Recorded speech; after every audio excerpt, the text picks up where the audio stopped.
अधिकार पढ़ा दिए थे, ठीक है, और आपको टोटल पढ़ा रखा है उनको। मूल अधिकारों से क्वेश्चन बहुत इंपॉर्टेंट रहता है।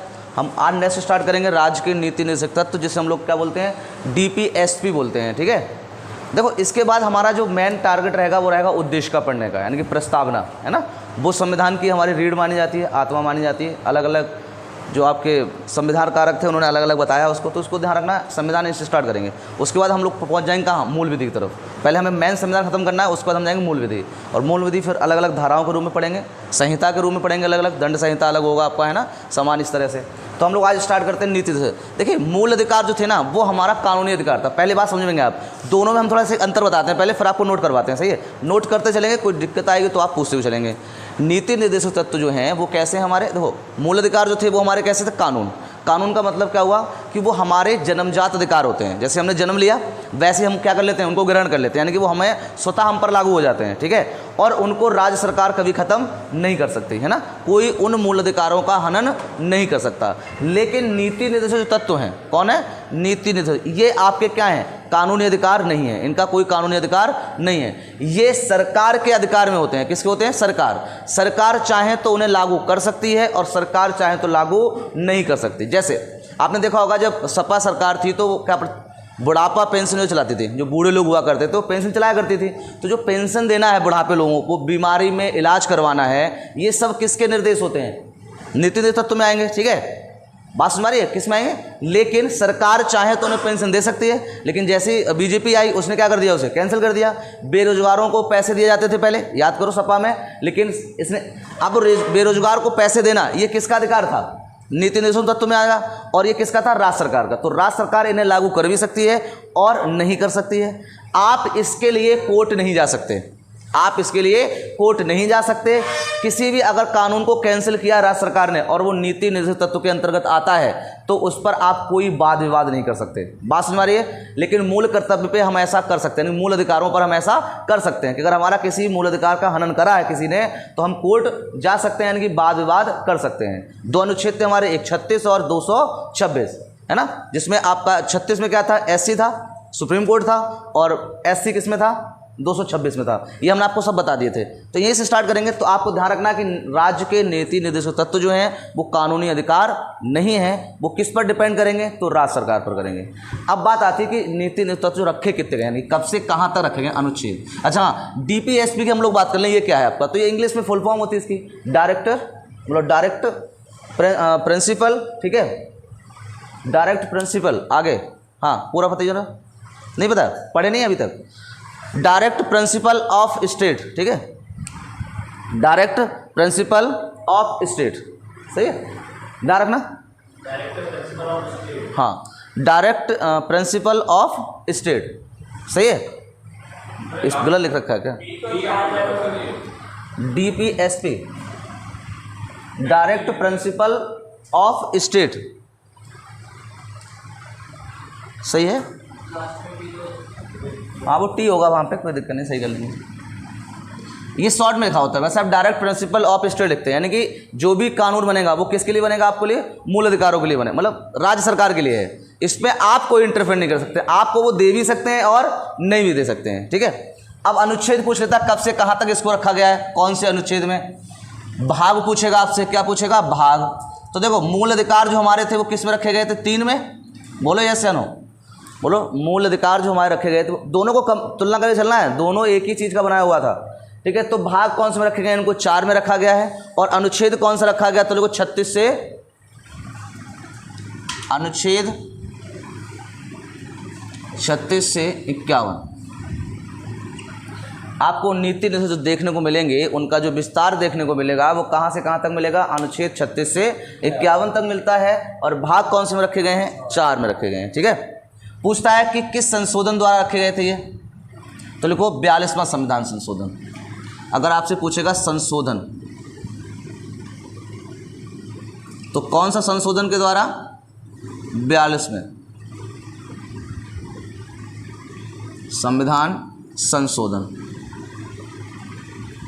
कब हुआ था ये, 1976 में हुआ था, बोलो यस या नो। यही संविधान संशोधन क्या है, सबसे बड़ा संशोधन है आज तक का। कितना है, सबसे बड़ा, इसीलिए इसको छोटा संविधान कहा जाता है। अगर पूछता है कि किस संविधान संशोधन को छोटा संविधान कहा गया है, तो आप किसे बताओगे, 42 को। ठीक है, इसमें कितने सब्जेक्ट रखे गए थे, तो आप कहोगे 59, यानी कि इतनी बार इसमें क्या हुआ है, विषय बताते हैं इसको हम लोग, 59 विषय, यानी कि 59 बार इसमें संशोधन हो चुका है ना, यानी इतने सब्जेक्ट हैं इसमें, तो इसी सबसे बड़ा संशोधन माना जाता है और इसी को छोटा संविधान कहा गया है। और इसी के तहत जोड़ा गया किसको, राज्य के नीति निर्देशक तत्वों को जोड़ा गया था। ठीक है, अब आपसे पूछता है कि कहाँ से लिए गए थे, तो कोई ना कोई चीज़ हम लोगों ने कहीं ना कहीं से काउंट कराई है। कहाँ से लिए गए, जैसे मूल अधिकार कहाँ से लिए गए, यूएसए से लिए गए। ध्यान रखना, इंपॉर्टेंट रहता है आपके लिए, मूल अधिकार कहाँ से, यूएसए से लिए गए हैं। और आपका पूछेगा कि नीति निर्देशक तत्व कहाँ से लिए गए हैं, तो आप कहाँ से बता देंगे, बोलो जल्दी, आयरलैंड से। कहाँ से लिए गए हैं, आयरलैंड। ये इंपॉर्टेंट चीज़ें रहती हैं, आपको ध्यान रखना, बेसिक चीज़ें हैं लेकिन पूछ लेता है आपसे। तो कहाँ से लिए गए हैं नीति निर्देशक तत्व, आयरलैंड। भाई नींद कहाँ आएगी, लैंड पे आएगी, ज़मीन पे आएगी, हवा में सोते हो नहीं ना, कहाँ नींद आएगी, तो ऐसे याद रखा करो, नीति मतलब नींद कहाँ आ जाएगी, लैंड पर आ जाएगी। तो आयरलैंड, कहाँ से लिए गए, आयरलैंड। और मूल अधिकार कहाँ से लिए गए, यूएसए से लिए गए, यानी कि अमेरिका से लिए गए। ठीक है, अब देखो यूपीएससी में एक बार क्वेश्चन यहीं से पूछा गया था कि अगर आयरलैंड से हमने लिया है किसको, नीति निर्देशक तत्वों को, तो एक बात बताओ, आयरलैंड ने कहाँ से लिया था, आयरलैंड ने इन्हें कहाँ से लिया था। अब हम लोग क्या पढ़ लेते हैं ना, यही तो है, आपका ये बेसिक हो गया, लेकिन अब आपको अंदर फेंकेगा जब क्वेश्चनों में, तो वो अंदर वाली चीज़ पूछता है और वो हम लोग टच नहीं करते हैं और वही गड़बड़ कर देता है। ठीक है, अभी हम एक बार आपको संविधान का बेसिक करवाएंगे, उनमें से आपको क्वेश्चन जरूर मिलेगा। संविधान का बेसिक इन द सेंस कि किसने लिखा था, कितनी बाई कितनी की कॉपी थी, कितना वजन था, कौन सी डिजाइन बनाई गई थी, कौन सी लिपि में लिखा गया था, है ना, ऐसा करके कितनी निवें खर्च हो गई थी, कितने पेज खत्म हुए थे, टोटल कितने पेज हैं, एक पेज का वजन कितना है, मतलब ऐसे करके। अब हमें इनकी नॉलेज नहीं होती है तो हम गड़बड़ कराएंगे, लेकिन हमारा तो हिस्सा तो संविधान का ही है, वो मतलब उठा के पूछ सकता है। डीप क्वेश्चन जो पूछता है, डीप क्वेश्चन कोई नहीं होता है, जिस चीज़ को हमने नहीं पढ़ा वही कठिन है और जो हमने पढ़ लिया वही सरल हो गया, बस, बाकी कुछ नहीं होता है। हिस्ट्री आप कठिन समझते हो,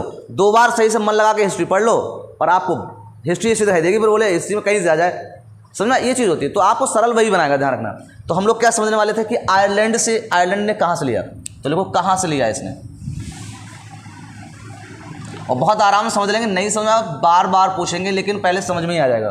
कहाँ से लिया, तो देखो स्पेन से लिया था। कहाँ से लिया था, स्पेन से। कहाँ से लिया है, स्पेन से लिया है। अब एक बात आती है कि अगर पूछा जाए कि पूरे विश्व में, है ना, सबसे पहले नीति निर्देशक तत्व बनाए किसने थे, कौन लेके आया था, मतलब किनको जरूरत पड़ी थी ये, तो आप देखो, अब आयरलैंड नहीं बताओगे, आप क्या बताओगे, स्पेन। तो विश्व में सबसे पहले नीति निर्देशक तत्व किसने बनाए, तो लिख लो विश्व में सर्वप्रथम, सर्वप्रथम। तो आप किससे बता दोगे, स्पेन ने बनाए थे। और स्पेन से किसने ले लिए थे, आयरलैंड से। और आयरलैंड से आए थे कहाँ, भारत में। कहाँ आए थे, भारत में आए थे। ठीक है, उसकी मैं भी कहानी सुनाऊंगा आपको अलग से कि कैसे कैसे ये हुआ था इनको। तो ये चीज़ यहाँ तक समझ में आ गई होगी, नीति निर्देशक तत्व। अब बताएंगे, चलो इमरान बताओ, मूल अधिकार सबसे पहले किसने बनाए थे, मूल अधिकार सबसे पहले किसने बताए थे, मूल अधिकार सबसे पहले किसने बनाया था, हम लोगों ने कहाँ से लिया है, अमेरिका से। तो मूल अधिकार सबसे पहले बनाए किसने थे, अमेरिका ने या रूस ने, अमेरिका या रूस ने, अमेरिका ने। अमेरिका ने सबसे पहले रखा था, अपने अधिकारों में चेंज करके नाम रखा गया था बाद में, बाकी बाद में भारत में आया था बहुत टाइम के बाद। सही है, समझ में आया। तो अमेरिका ने, यहाँ किसने, स्पेन ने। लेकिन ध्यान रखना, विश्व में मात्र 3 देश ऐसे हैं जिनके पास नीति निर्देशक तत्व हैं। समझ में आ रहा है। तो विश्व में मात्र कितने देश हैं, 3। कौन कौन, स्पेन, आयरलैंड और तीसरे नंबर पे कौन है, भारत। पहले स्पेन, आयरलैंड और भारत। अब आपसे जाए कि निम्न में से कौन सा देश है जिसने सबसे पहले नीति निर्देशक तत्व बनाए थे, तो स्पेन। उसके बाद किसने बनाए, आयरलैंड ने। उसके बाद किन के पास है, भारत के पास है। और किसी के पास नीति निर्देशक तत्व नहीं है, ये बिल्कुल ध्यान रखना। यहाँ तक कोई दिक्कत हो तो बता दो। अब बात आती है, आपके माइंड में एक चीज़ घूमती होगी कि सर ज़रूरत क्या पड़ गई इसकी, इसकी ज़रूरत क्या हो गई, इसकी लाने ज़रूरत क्या हो गई, ऐसे भी तो काम चल जाता। जब हमारे पास मूल अधिकार हैं, तो देखिए इसे लाने की आवश्यकता इसलिए थी, और ये जब संविधान बना था, जब मूल अधिकार लेके आए गए थे, हम लोगों को जोड़ दिए गए थे, उसके बाद ज़रूरत थी। जैसे मूल अधिकार हमारा संपत्ति का अधिकार है, स्वतंत्रता का अधिकार है, धार्मिकता का स्वतंत्रता का अधिकार है, बोलो यस नो, है सब नहीं है? तो इसमें आप फ्री हैं, उस टाइम पर कोई कार्य कर सकते हैं, आप पर कोई भी सरकार इंटरफेयर नहीं करेगी, ठीक है। लेकिन कुछ और भी तो ज़रूरतें होती हैं हमारी, जैसे शिक्षा कौन लेके आएगा बताओ भाई? अगर सरकार जोर नहीं दे तो क्या आप पढ़ेंगे? बोलो, प्राथमिक शिक्षा नहीं होती अगर ये नहीं होते तो, प्राथमिक शिक्षा नहीं होती अगर ये नहीं होते। हॉस्पिटल में आप फ्री इलाज कराते हैं कार्डों के द्वारा, छोटे छोटे, उसमें देखा होगा आप लोगों ने, तो वो किसके देन है? नीति निर्देशित तत्व के। समझ में आ गया? जो आपके यहाँ योजनाएं चलती हैं, राज्य सरकार जो योजनाएं लागू करती है, वो भी सब किसकी देन है? इसी की। बात समझ में आ रही नहीं आती? समझ में आया? लेकिन ये राज्य सरकार पे डिपेंड करता है कि वो लगा भी सकती। जो रोड है आपके, रोड वो कौन बनवाता है? यही बनवाता है, किसके तहत? नीति निर्देशित तत्व। लेकिन इस पर कोई भी आपका क्या है? ग्राम पंचायत, जो पंचायत होती है, पंचायती राज हम लोग बोलते हैं, अभी क्वेश्चन भी आया था उसमें, तो ये भी सब किसके अंतर्गत आता है? नीति निर्देशक तत्व के अंतर्गत आता है। समझ में आया? तो इनकी आवश्यकता पड़ गई। तो जब संविधान बना था, और हमारे सलाहकार कौन थे उस टाइम पर? बोलो, सलाहकार कौन थे? BN राव। तो सबसे पहले इन्होंने एडवाइस की थी कि हमारे पास क्या रहेंगे? 2 प्लान रहेंगे। कौन रहेंगे? 2 प्लान। फर्स्ट प्लान कौन है? मूल अधिकार, जो तुरंत लागू करा जाएगा, जो क्या करा जाएगा? तुरंत लागू किया जाएगा। और दूसरा इन्होंने 2 बताए थे, इसमें आप ध्यान रखना कितने प्लान बताए थे, तो आप फर्स्ट बताया था और सेकंड। फर्स्ट में कौन रखे गए थे? अधिकार रखे गए थे, है ना? कौन रखे गए थे? अधिकार। समझ जाएंगे अधिकार से ही, मूल अधिकार की बात कर रहे हैं। सेकंड में कौन रखे गए थे? नीति निर्देश रखे गए थे। कौन रखे गए थे? नीति रखे गए थे। समझ में आया? ये कानूनी नहीं है, ये कानूनी है, ये जन्मजात आपके पास आ जाते हैं। जैसे जन्म होगा उस बच्चे का मूल अधिकार वो हो जाएगा जो उसके पास है, चाहे उसके दादा परदादा की संपत्ति हो, कोई भी हो, ठीक है। नीति निर्देश तत्व क्या करते हैं कि जो लोग हैं उनके लिए समान सारा काम होना चाहिए, रीति रिवाज सारे क्या होने चाहिए? समान होने चाहिए। लेकिन हम बार बार कहेंगे आपको डिपेंड किस पर करेंगे? राज्य सरकार पर। किस पर करेंगे? राज्य सरकार पर, ठीक है। देखिए अभी तक BN राव ने एक एडवाइस दे दी, बोले देखो ये बात तो समझ में आ रही है, मूल अधिकार दे दिए, लेकिन इन लोगों का खाना पीना कैसे चलेगा? अब जब हम लोग आज़ाद हुए तो हमारे पास उतना पैसा था उस टाइम पे? बताओ आप, नहीं था ना। तो हम ना तो निःशुल्क शिक्षा दे सकते थे, ना तो निःशुल्क शिक्षा, और ना ही हम स्वास्थ्य का ध्यान रख सकते थे उस टाइम पे। भाई निःशुल्क स्वास्थ्य करा सकते थे आप? नहीं करा सकते थे। तो इसके लिए BN राव ने क्या कहा? बोले ऐसा करो, मूल अधिकार तो अभी लागू कर दो साथ में ही, है ना, लेकिन नीति निर्देशक तत्व क्या हो जाएंगे? बाद में। यानी कि जैसे जैसे सिचुएशन होती जाएगी वैसे वैसे इनको लागू करते जाओ। कुछ नीति निर्देशक लागू हो गए हैं और कुछ अभी तक लागू नहीं हुए हैं, वो ऐसे डम पड़े हुए हैं। भाई किसी चीज़ को जब आप तैयार करते हो तो आप उसका एक प्रूफार्मा तैयार कर लेते हो, है ना, कि हमें ये चीज़ पढ़नी है। समझ में आ रहा है? लेकिन जरूरी नहीं, जैसे आप अभी आप ऐसा ही पढ़ रहे हो, अब ऐसा ही मैं आपको पहले से बता कि हमें मूल विधियां पढ़नी है, ये पढ़नी है, लेकिन मूल विधियां अभी स्टार्ट नहीं की हमने स्टार्ट क्या किया है? संविधान। तो हमारा संविधान लागू है, लेकिन हाँ ये हमारे सिलेबस में है, कौन? मूल विधि। तो हम उसको पढ़ेंगे जरूर आगे जाके, बोलो यस या नो। और जब कोई चीज़ तैयार हो जाती है तो उसमें जो लागू होता है तो उसमें संशोधन जरूर होगा। क्या होगा? संशोधन, यानी कहीं ना कहीं उसको कानूनी रूप में रखा जाएगा। सही है। तो जहाँ जहाँ जिन जिन नीति में आपके क्या हुआ? संशोधन हुआ है, तो उसमें संशोधन जुड़ा होगा। और जब किसी में संशोधन जुड़ जाता है तो आपने देखा होगा का, खा, A, B, first, second, third, इस तरह से वो क्या होते हैं? जुड़ते हुए चले जाते हैं। बोलो बात समझ में आ गई होगी? तो ये क्या है? सेकंड नंबर पे है। तो 2 प्लान हमारे रखे गए थे, कौन? फर्स्ट अधिकार, और दूसरा कौन था? नीति निर्देशक तत्व। तो इसकी अगर पूछेगा कि सबसे जरूरत क्या पड़ गई, तो आप कहोगे जो समाज का कल्याणकारी जो था, यानी नीति निर्देशक तत्व जो लागू क्यों किए गए, तो आप क्या कहोगे? कल्याणकारी नेतृत्व के लिए या भविष्य के लिए, समाज का कल्याणकारी नेतृत्व के लिए किए गए थे। तो इसमें हम लोग लिख सकते हैं नीति तत्व में, यहाँ लिख लो क्यों लागू किए गए थे, इसकी जरूरत क्या पड़ गई, तो इसको लिख लो कल्याणकारी समाज के लिए, कल्याणकारी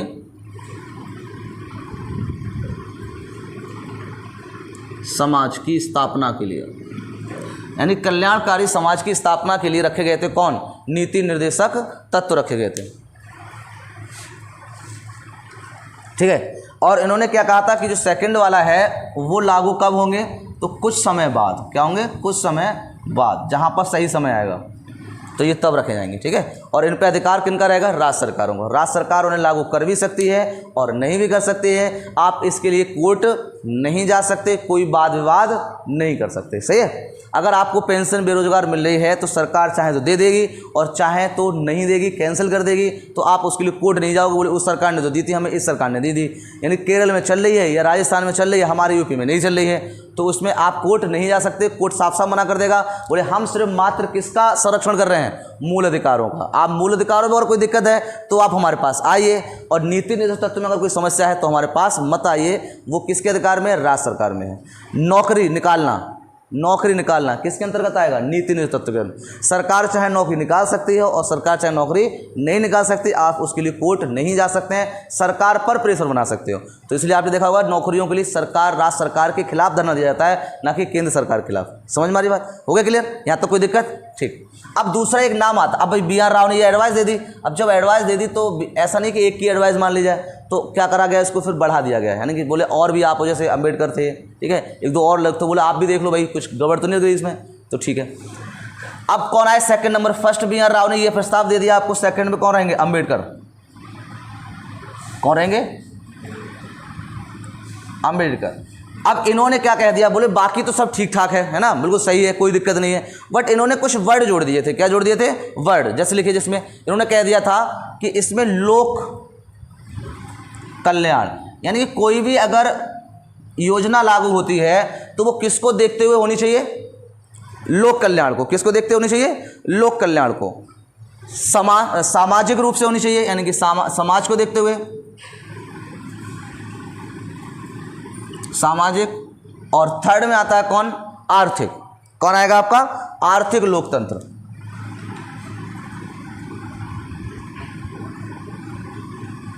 आर्थिक लोकतंत्र, इन्होंने तीन वर्ड जोड़ दिए थे, ठीक है। क्या जोड़ दिया उन्होंने, कि लोक कल्याण के लिए होनी चाहिए और सामाजिक होनी चाहिए एंड आर्थिक लोकतंत्र होनी चाहिए। कैसे होनी चाहिए, आर्थिक लोकतंत्र। तो पूछा जाता है कि नीति निर्देशक तत्व में कितने तंत्र रखे गए थे, कितने तंत्र रखे गए थे, तो आप कितने बताएंगे, बोलो कितने प्रकार के, 3 या 2, बोलो 3 या 2। हाँ, ये लोक कल्याण हो गया आपका एक, और सामाजिक और अर्थ हो गया कितने, 2। तो अगर आप लिख लो यहाँ पर, चाहे पॉइंट बना के क्वेश्चन पूछ सकता है, देखिए लोकतंत्र कितने प्रकार के बताए हैं, नीति निर्देशन लोकतंत्र, लोकतंत्र के प्रकार। तो आपको 2, एक आपका लोक कल्याण के लिए होगा और सामाजिक और आर्थिक लोकतंत्र होगा। तो ये आपके क्या है, 2 प्रकार के बताए गए हैं। किसने बताए हैं, ये अम्बेडकर साहब ने बताए हैं, ठीक है।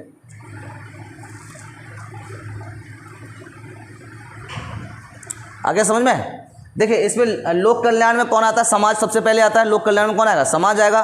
तो समाज में देखते हुए जो अमीर और गरीबी का जो दर्रा है, जो उड़ाव चढ़ाव है, उसको पूरा करना है। क्या करना है, पूरा। जो अमीर है उसे अमीर होने दो, लेकिन नीचे वाले को क्या कर दो, फोर्स कर दो, यानी कि कोई चीज़ फोर्स दे दो। तो आरक्षण इसी की उपज है, बोले यस या नो। आरक्षण जो दिया गया है वो इसी के ब्याह पे दिया गया है कि भाई जो आर्थिक रूप से मजबूत है तो उसे आपको डिस्टर्ब नहीं करना है। क्या करना है, जो नीचे वाला है उसको क्या कर दो, फोर्स कर दो। तो आरक्षण का फोर्स लगा दिया गया, तो समाज में वो लोग क्या हो जाएंगे, बैलेंस हो जाएंगे। और बैलेंस हो जाएंगे तो आपका जातिवाद, भेदभाव, ये हल्के हल्के क्या हो जाएगा, खत्म हो जाएगा, ठीक है। तो ये इसके लिए रखा गया था, और ये क्या है आपका, लोक कल्याण के लिए, ठीक है। तो 2 चीज़ें ध्यान रखना। पूछेगा लोकतंत्र कितने प्रकार बताए हैं, तो आप कहोगे नीति 2 प्रकार बताए हैं। कौन कौन सा आपका, लोक कल्याण और सामाजिक और आर्थिक तंत्र, ठीक है। यहाँ तक ये किसने कहा था, अम्बेडकर ने कहा था। अब ये क्या हुआ, देखिए जब ये लागू नहीं हो पाया, भाई इन्होंने प्रस्ताव तो बना दिया, सारी चीज़ दे दी, बट लागू नहीं कर पाए। तो एक व्यक्ति थे, उन्होंने ये बोला था कि जैसे बैंक में चेक ले जाते हैं हम लोग, चेक तो चेक तो दे देते हैं, पर उसकी डेट ऐसी डाल देते हैं कि उनका बैंक ही भुगतान कर सकती है। कौन कर सकती है, बैंक भुगतान कर सकती है। तो फिर पूछ लेता है, एक नोट बना के डाल लो नीचे के लिए, लिख सकते हैं इसे। क्या कहा उन्होंने, देखो बैंक के चेक के अनुसार बताया था इसको, ना वो अलग है। देखो बैंक के चेक के अनुसार, ये क्या उन्होंने बताया था कि यह है बैंक के चेक के अनुसार ऐसा चेक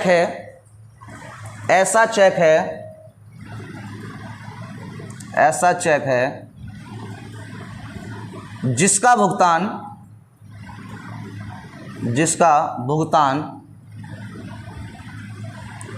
खुद बैंक जब चाहे तब कर सकती है, खुद बैंक जब चाहे तब कर सकती है।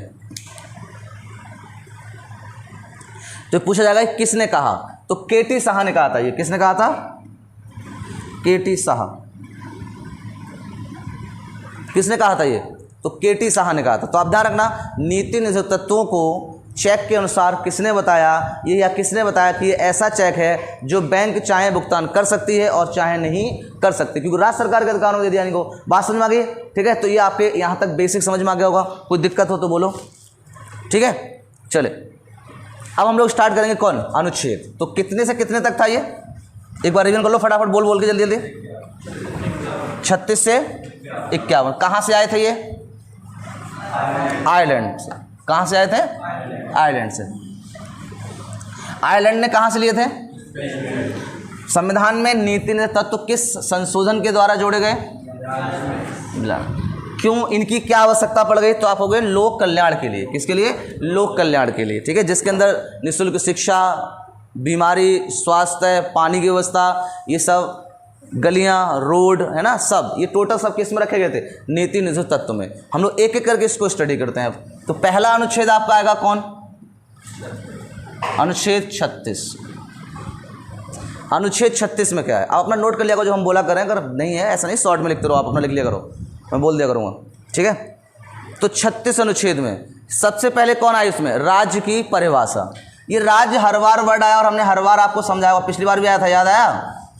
परिभाषा।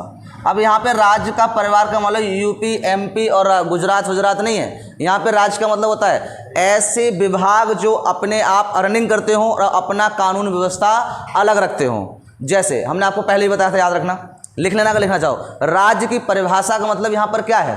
बताओ, राज्य की परिभाषा का मतलब यहाँ पे क्या है? बोलो। ये अनुच्छेद 12 में भी कहा गया है, मूल अधिकारों में, लेकिन यहाँ पे परिभाषा का मतलब समझ में आया कि ऐसे विभाग जो अपने खुद का क्या बना लें? कानून बना लें, अपना पैसा खर्च करें, अपना उनकी खुद की टीम हो, यानी कि उनके खुद के क्या हो? कर्मचारी हो। तो ऐसे सब क्या कहलाते हैं? वो राज्य कहलाते हैं। क्या कहलाएंगे? राज्य। यहाँ पर हमारे मेन राज्यों से मतलब नहीं है। यहाँ पे किससे है? जैसे आपका बिजली विभाग है, तो बिजली विभाग के कानून अपने अलग रहते हैं। बोलो यस या नो, है ना भाई। कर टैक्स वो अपना अलग लेता है, बिजली का पैसा वो अपना अलग लेता है।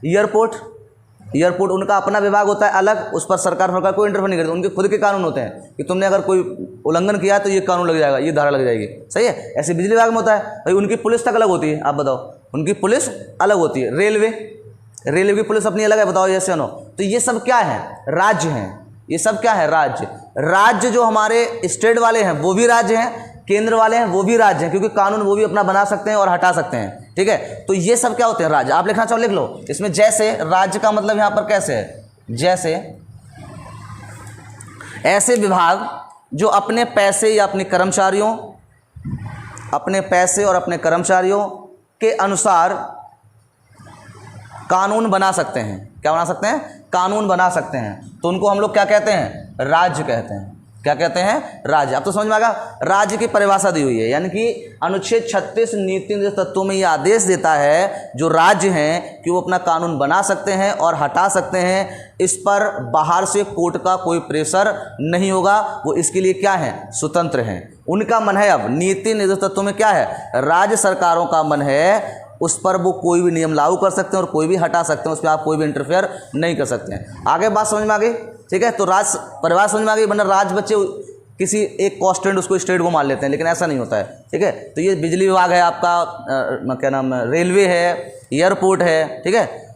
हमने पिछली बार बताया था भाई, एयरपोर्ट मान लो कोई व्यक्ति की ज़मीन है, वहाँ पे एयरपोर्ट बनने को आ गया, अब बगल में ही आ गया, अब वो कह रहा है नहीं दूंगा, मेरा मूल अधिकार है, मेरे संपत्ति का अधिकार है, कह सकते हो। लेकिन एक बात बताओ, मान लो तुमने यहाँ एयरपोर्ट का बेस बना हुआ है, सही है, और यहीं पर घर बना लिया, फसला उसने गलती से एरोप्लेन उसी छत पे उतार दिया, तो आदमी मर जाएगा। तो कई इलाकों तक वो थोड़ा सा स्पेस खाली करवा देते हैं जिससे वहाँ पे कोई डिस्टर्बेंस ना आए, ठीक है। तो इसलिए उनका संपत्तिगत अधिकार फिर वहाँ से हटा दिया जाता है, क्योंकि वहाँ पर नहीं है, क्योंकि जहाँ पर हमारे मूल अधिकार तभी तक कार्य करेंगे, हमने बताया भी था कि जब तक आप किसी दूसरे का हनन ना करो, और हनन करोगे तुरंत कोर्ट आ जाएगा बीच में, सही है। चले, तो पहला बात समझ में आ गई। तो इसमें क्या करेगी? राज्य की परिभाषा रखी गई, किसमें? अनुच्छेद 36 में, ठीक है।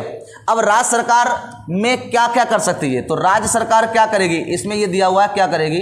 तो राज्य सरकार में लिख लो क्या क्या प्रदान कराएगी, तो लिखो शिक्षा, शिक्षा का ध्यान रखना है इसको, अब उसकी मर्जी है कि वो रखे ना रखे, ठीक है। स्वास्थ्य, मतलब स्वास्थ्य जो आपकी बीमारी लगती हैं उनके लिए आपका, अब वो लागू करे ना करे वो अलग बात है। लिखो नौकरी, नौकरी योजनाएं सही है, ये सब किसके अंडर में आएंगे? आपके राज्य सरकार के अंडर में आएंगे, ठीक है। वृद्धा पेंशन,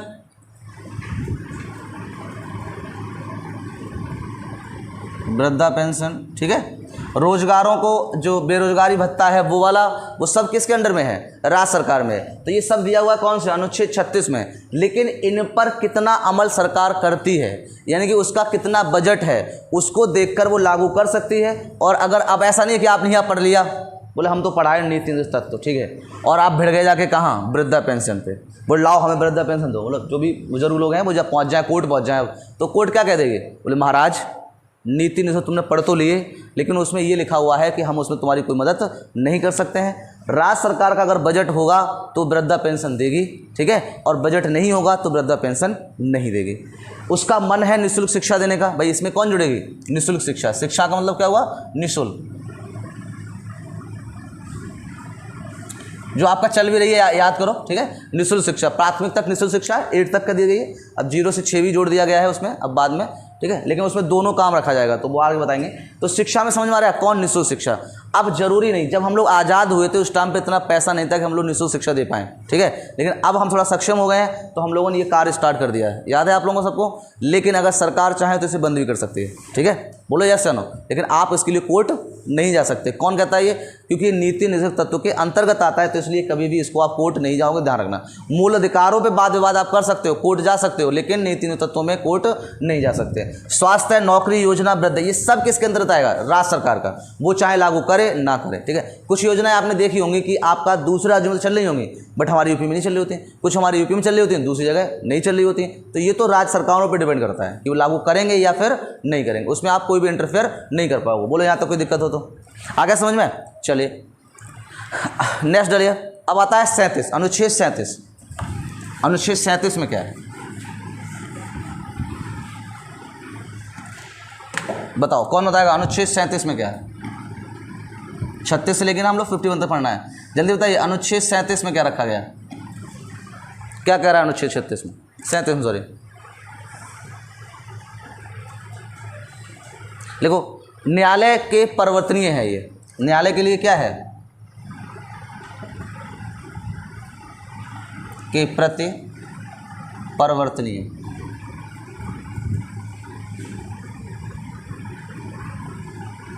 न्यायालय के प्रति क्या है? परिवर्तनीय है, लेकिन बाध्य योग नहीं है ये,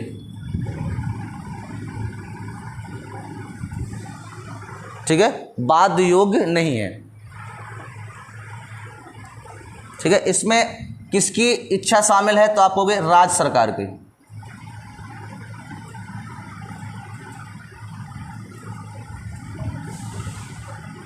इसमें किसकी इच्छा शामिल है? राज्य सरकार की। यानी कि अगर कोई राज्य सरकार कोई नियम लागू नहीं करता है तो वो न्यायालय के प्रति क्या है? परिवर्तनीय है, लेकिन आप उसमें वाद विवाद नहीं कर सकते। और यह कौन सा अनुच्छेद छूट देता है? बताओ जल्दी, कौन सा अनुच्छेद देगा? 37 देता है, ठीक है, ध्यान रखना। यानी कि आप नीति निधि तत्वों में परिवर्तन तो ला सकते हैं, यस या नो? बोलो भाई, किसी चीज़ का अगर है जो पहले से नहीं जोड़ा गया है तो आप न्यायालय चाहे उसको जोड़ सकता है, बट जो चीज़ जोड़ रखी है उसको अमल में लाने के लिए राज्य सरकार पर प्रेशर नहीं बना सकता है। कौन? न्यायालय। कोई नीति निधि तत्व में अगर चेंज करना है, कोई परिवर्तन करना है तो कर सकता है न्यायालय, लेकिन वो ये नहीं कह सकता कि हमने कह दिया है अब राज्य सरकार क्या करे। जैसे भी एक मुद्दा चल रहा है 22,000 वाला, तो जबकि हाई कोर्ट ने जो कह रखा है वो ये कह रखा है कि 1,37,000 जो वैकेंसी हैं उनको आपको 2 भागों में क्या करना है? पूरा करना है। तो उन्होंने 1,68,000 निकाल दी, तो वहाँ 22,000 बच गई थी। 72,000 जो पहले आए थे उसमें 6,000 बच गई थी, वो आपको 68,000 में जोड़ दी गई थी। नियम ये कहता है कि बैकलॉग की सीटें अगली वाले में जुड़ जाएँ, यानी कि 69,000 में जुड़नी चाहिए थी, लेकिन उन्होंने नहीं जोड़ी, छोड़ दी। तो उसी को लेकर बच्चे धरना दे रहे हैं। अब मान लो बच्चे कोर्ट चले जाएँ तो क्या उन्हें कुछ मिलेगा? बोलो यस या नो? अगर समझदार आप हैं तो धरना तो देकर राज्य सरकार तो कुछ कर सकती है, लेकिन आप सोचो कि हम राज्य सरकार के खिलाफ कोर्ट में जाएंगे कि ये लोग भर्ती क्यों नहीं कर रहे हैं, तो कोर्ट क्या कहेगा? भाई साहब किसका मुद्दा है ये? राज्य सरकार का है, किस में रखा गया है, नीति निषेध तत्व में। हम उसमें परिवर्तन तो ला सकते हैं, हम आपकी बात सुन सकते हैं, लेकिन हम राज्य सरकार को प्रेशराइज नहीं कर सकते हैं कि आप इनको पूरी भर्ती कराओ ही कराओ। उसका मन है तो करा दे, क्योंकि उसके बजट उनके पास है तो वो करा सकते हैं, और बजट उनके पास है तो नहीं करा सकते हैं। भाई साहब हम इसमें कुछ नहीं कर सकते हैं, आप जाओ। बात सुना रही है? तो इसका मतलब क्या हुआ कि इसमें राज्य सरकार की क्या चलती है, इच्छा चलती है, लेकिन ये न्यायालय के प्रति क्या है, परिवर्तनीय है, बट वाद योग्य नहीं है। कोई आप वहां पर वाद विवाद नहीं कर सकते, आपकी कोई सुनवाई नहीं होगी, वो आपस में कुछ भी करें। ठीक है, बात समझ गई? तो इसलिए राज्य सरकार को क्या मिलती है, छूट। तो ये छूट मिलती है किसके तहत, 37 के तहत। कितने लोगों की बात समझ में आ गई, स्पष्ट आ गया? सीधे पूछेगा क्या नीति निषेध तत्व परिवर्तनीय है, तो आप कहोगे हैं, कर सकते हैं परिवर्तन, लेकिन उसे फोर्स नहीं कर सकते आप, है ना। राज्य सरकार को लागू करने के लिए किसी भी राज्य सरकार पर फोर्स नहीं कर सकते हैं। बोलो कर सकते हैं आप, किसी राज्य में नहीं करेंगे, जिसका मन है वो कर लें। जैसे अभी देखो जनसंख्या नियंत्रण कानून आया, समझो पहले ध्यान से, आया था, तो अभी राज्य सरकार ने बिल बना रखा है पूरा कि 2 बच्चे होने चाहिए वरना नौकरी का कुछ नहीं दिया जाएगा, ऐसा कुछ कहा गया। लेकिन इसी के विपक्ष का करता हुआ केरल ने अलग कानून बना लिया। इसी में विपक्ष में जाते हुए उसने क्या बना लिया, अलग कानून बना लिया। कितने बच्चों का बना लिया, 6 बच्चों का, कि 6 बच्चे होंगे तो उनको कुछ अनुदान दिया जाएगा। जिनके 6 बच्चे हो जाएंगे उनको क्या दिया जाएगा, अनुदान, यानी कि जस्ट विपरीत चले गए वो।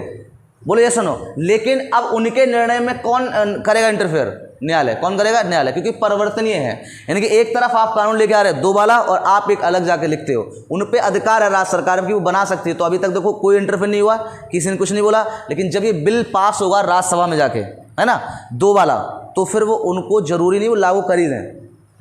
मेरी बात सुनना पहले भाई, जैसे मान लो 2 बच्चे वाला बिल पास हो गया आपका, ठीक है, तो क्या मुझे कहेगा पूरे भैया पूरे भारत के लिए लागू होता है, लेकिन जरूरी नहीं सब राज्य लागू कर दें।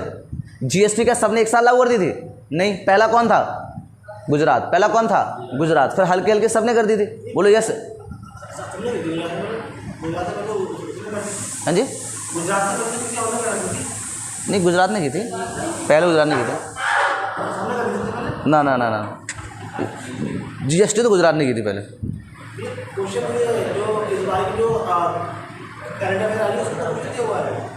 तो चेक करना एक बार, मुझे गुजरात का फाइल होगा। हाँ, तो यहाँ तक बात समझ में आ गई ना। तो कोई कानून अगर बनता है, कोई बिल पास होके आता है, तो उस पर सहमति किसकी चाहिए, राज्य सरकार है। राज्य सरकार कर सकता है, नहीं कर सकता, वो अलग मैटर है। तो बात समझ में आ गई। तो न्यायालय के प्रति क्या है, ये परिवर्तनीय है, लेकिन वाद योग्य नहीं है, ये आपको ध्यान रखना है। जबकि मूल अधिकार परिवर्तनीय भी था और वाद योग्य भी था, यानी कि आपको कोई मूल अधिकार का हनन करता है तो आप उसमें वाद विवाद कर सकते हो। ठीक है, तो 37 समझ में आ गया। 38 की बात कर लेते हैं। चलिए, अनुच्छेद 38।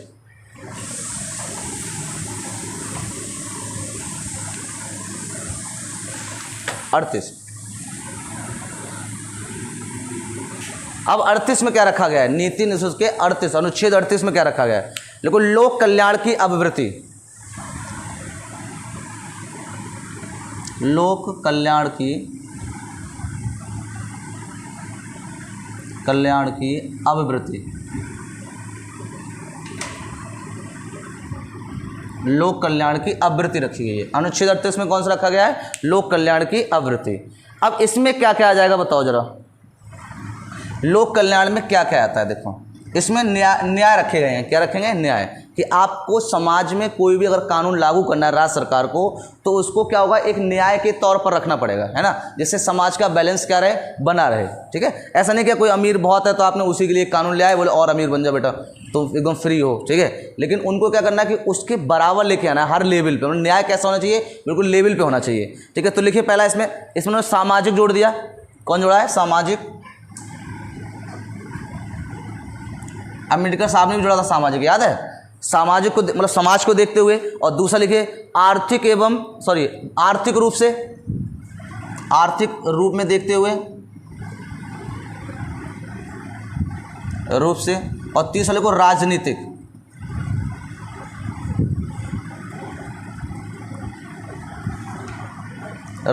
रूप से। तो ने लोक कल्याण में आवृत्ति की कितनी टॉपिकों पे बात करी है, तो आपको 3 पे की है। कितने की है, 3 पर।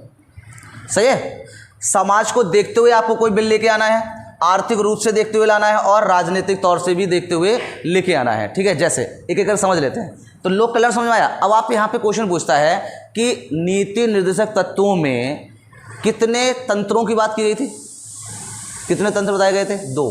कौन कौन से, समाज और आर्थिक। कौन बताए थे, समाज और आर्थिक।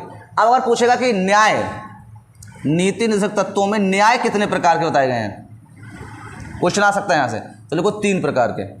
पहला सामाजिक न्याय, इसी को हम लोग क्या लिखेंगे, सामाजिक न्याय।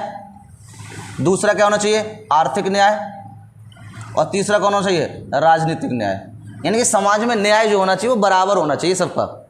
तो न्याय अगर पूछेगा कि कितने न्याय की बात करी गई है, तो आप कहोगे 3 प्रकार के न्याय की बात करी गई है। पहला कौन आ जाएगा आपका, सामाजिक न्याय। दूसरा कौन आ जाएगा, आर्थिक न्याय। और तीसरा कौन आ जाएगा, राजनीतिक न्याय। आगे समझ में बात सही। अब देखो समझ लेंगे एक तरह के।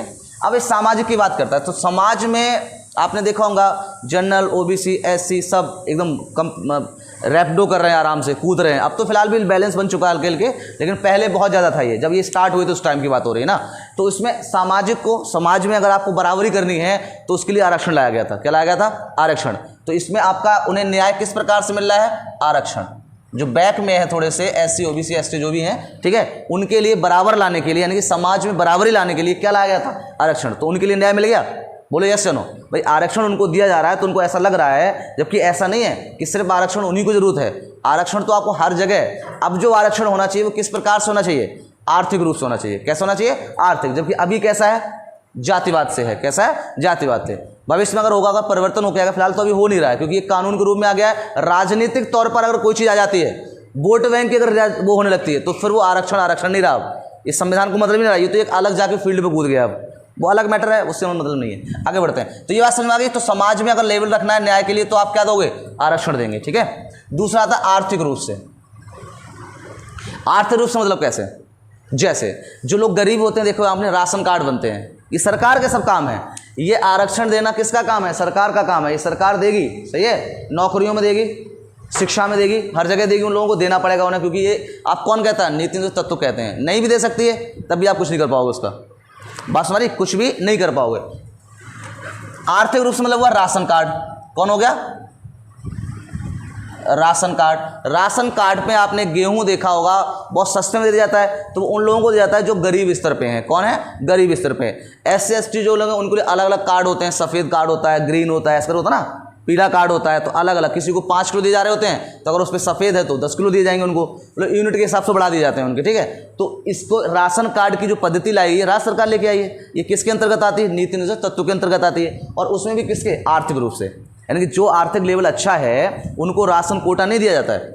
गाँव में तो सब ले लेते हैं, गाँव में सब ले लेते हैं, चाहे अमीर हो चाहे गरीब हो, चाहे 4 गाड़ी रखता हो चाहे 2 रखता हो, चाहे घर अच्छा बनाओ कुछ बनाओ, वो कहते हैं मिल रहे हैं 2 किलो ले आओ, बाद में बेच देते हैं, सही है। या तो उनकी भैंसें खा रही होती हैं, देखा होगा आपने ना। लेकिन वो एक्चुअली है किसके लिए, तो आपको गरीब लोगों के लिए है, क्योंकि उन पे आर्थिक है नहीं, भाई पैसा है नहीं। अभी लॉकडाउन में आपने देखा होगा कि फ्री कर दिया गया था, तो वो उन्हीं लोगों को फ्री किया गया था जो आर्थिक रूप से क्या है, कमजोर हैं, जो रोज़ बेचारे मजदूरी करते हैं और रोज़ खाते हैं। तो उन पर था नहीं लॉकडाउन में, तो राशन क्या कर दिया गया था, फ्री कर दिया गया था। तो ये राशन कार्ड जो एग्जाम्पल है वो किसका है, आर्थिक रूप के लिए। यानी कि आर्थिक रूप से वो क्या कर रहे हैं, मदद कर रहे हैं, ठीक है। भविष्य में कहा जाता है कि इसको खत्म करा जाएगा राशन कार्ड को, ठीक है। उनके अकाउंट में जो मंथली पेमेंट होगा ना वो जाया करेगा, कि अपने आप खरीद लो और अपने आप ले लो, क्योंकि इसका बड़ा घपलाबाजी चल रही है अभी ना, इसके लिए, ठीक है। समझ में आ रहा है, तो समझ में आ गया यहाँ तक, ठीक। तीसरा नाम आया कौन, राजनीतिक रूप से। राजनीतिक रूप से आपने देखा होगा एससी और एसटी जो वर्ग होता है उसके लिए अलग से सीटें दी जाती हैं, आरक्षित कर दी जाती हैं। बोले यस या नो। चाहे आपकी लोकसभा चुनाव हो, चाहे आपका राज्यसभा चुनाव हो, चाहे आपका प्रधानी वाला चुनाव हो, कोई भी छोटा चुनाव हो, उनके लिए अलग से क्या दी जाती हैं, सीटें दी जाती हैं। क्योंकि वैसे अगर ऐसे ही छोड़ देंगे उनको तो पहले कोई पीट पाट के उनको छीट देता है और अपना खड़ा हो जाता है, बोले मैं ही हूँगा दबंग के रूप में ना। तो उनको आरक्षण कर दिया, बोले एससी की सीट आ गई, अब खड़े होकर दिखाओ, एससी की सीट आ गई, अब खड़े होके दिखाओ, ठीक है। तो फिर एससी वाला ही बंदा वहाँ पे खड़ा हो सकता है। तो उनको हर बार अलग अलग विभाग में क्या कराता है, आरक्षण दिया जाता है। ये हमारा कैसा न्याय हो गया, राजनीतिक न्याय हो गया। तो तीनों न्याय समझ में आ गए कि न्याय की कितनी बात करी गई है, 3 की बात करी गई। किसमें, नीति निर्देशक तत्वों में कितने न्याय की बात करी गई है, 3 की। पहला न्याय सामाजिक न्याय होना चाहिए। सामाजिक न्याय हमने बता दिया, आरक्षण देकर उसको बराबरी का दर्जा दिया जाता है। आर्थिक रूप से आ गया कौन आपका, तो राशन कार्ड देकर उनको जो आर्थिक मदद है वो देती है सरकार। और आपका राजनीतिक रूप से क्या देती है, जो उसके चुनाव होते हैं उनमें कहती है सीटों को संरक्षण कर दिया जाता है, आरक्षण प्रदान कर दिया जाता है। तो इस प्रकार से अनुच्छेद 38 क्या देता है कि लोक कल्याण की आवृत्ति देता है, कहता है लोक कल्याण की आवृत्ति। अब देखो यहाँ से क्वेश्चन घुमा देता है आपको, मान लो आपने ये पढ़ लिया और पढ़ा भी होगा बड़े मन से अच्छी तरह से और समझ में भी आ गया होगा, आपको समझ में आ गया अनुच्छेद 38 में लोक कल्याण की बात करी गई है। किसकी बात करी गई है, लोक कल्याण। और उसी में बताए गए कितने, 3 न्याय। क्या बताएंगे, 3 न्याय। पूछता है कि निम्न में से कौन सा अनुच्छेद समाजवादी है, ऑप्शन देगा 38, 41, 42, जो भी आपको दे देगा वहाँ पर। तो बताइए समाजवादी मतलब समाज को देखकर बनाया गया है, तो वो क्या कहलाता है? समाजवादी। तो अनुच्छेद जो 38 है वो कैसा है अनुच्छेद? समाजवादी। तो यहाँ पे इसको नोट कर लेना, ध्यान रखना, आया हुआ क्वेश्चन है ये। तो लिख लो समाजवादी अनुच्छेद है ये, यानी कि समाज को। एक और अभी आएगा आगे जाके, ठीक है। तो ये कैसा अनुच्छेद है? तो आप कहोगे समाजवादी है। कैसा अनुच्छेद है ये? समाजवादी। तो बोलो यहाँ तक किसी कोई दिक्कत हो तो बोलो, जल्दी बताइए। तो ये पहला एक बार रिपीट करिए सभी आराम से, समझ में आ रहा है? तो चलिए, अनुच्छेद 36 में क्या था? राज्य की परिभाषा। अनुच्छेद 36 में क्या था? राज्य की परिभाषा। अनुच्छेद 37 में क्या था? अनुच्छेद 37 में न्यायालय के प्रति क्या है? परिवर्तनीय है। न्यायालय के प्रति क्या है? परिवर्तनीय है, लेकिन वाद योग्य नहीं है, आप वाद विवाद नहीं कर सकते, ठीक। अनुच्छेद 38 में क्या है? लोक कल्याण की भावना है, जिसमें 3 न्यायालयों की बात करी गई। कौन के? समाज न्याय, सामाजिक न्याय, आर्थिक और राजनीतिक। समझ में आ गया होगा। अब नेक्स्ट आता है, बहुत इंपॉर्टेंट रहता है, अनुच्छेद 39। अनुच्छेद 39 जिनने पढ़ रखे होंगे ना उनको बेटर समझ में आएगा बिल्कुल एक तरह से, और जिनने नहीं पढ़े उनको भी और बेटर समझ में आएगा, क्योंकि वो आपने मूवी देखी हो किस किस को प्यार करूं, उसमें कहता है कि न्यूटन का नियम पढ़ा है तुमने? बोलना हम तो कभी नहीं पढ़े, स्कूल में बोलो तो और अच्छे से समझ में आएगा। भारी चीज़ पहले आ जाती है, हल्की चीज़ बाद में आती है, ठीक है। मतलब अपनी तरह बताता है, उसे लगता है कि अब तो कुछ क्वेश्चन तो करेगा नहीं। भाई आप तर्क वितर्क कब करते हैं? जब आपके अंदर क्या हो? नॉलेज हो, ज्ञान हो। और आपके अंदर नॉलेज ही नहीं है, ज्ञान ही नहीं, तर्क वितर्क क्या करोगे? बोलो जो पकड़ा दिया गया वो पकड़े चले जाएंगे आराम से। बात समझ रही है? तो अनुच्छेद कौन आ रहा है? 39 बहुत इंपॉर्टेंट रहता है, ध्यान रखना। सभी का बाप है ये, कहता नहीं बाप बाप होता है, सही है, बेटा बेटा होता है, ठीक है। चलिए, तो अनुच्छेद हम लोग बात करेंगे किसकी? 39 की। चलिए क्या है इसमें लिखे, लिखो स्त्री पुरुष को समान रूप से समान वेतन।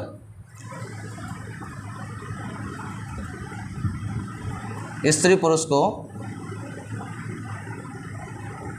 समानता का हम कह सकते हैं अधिकार।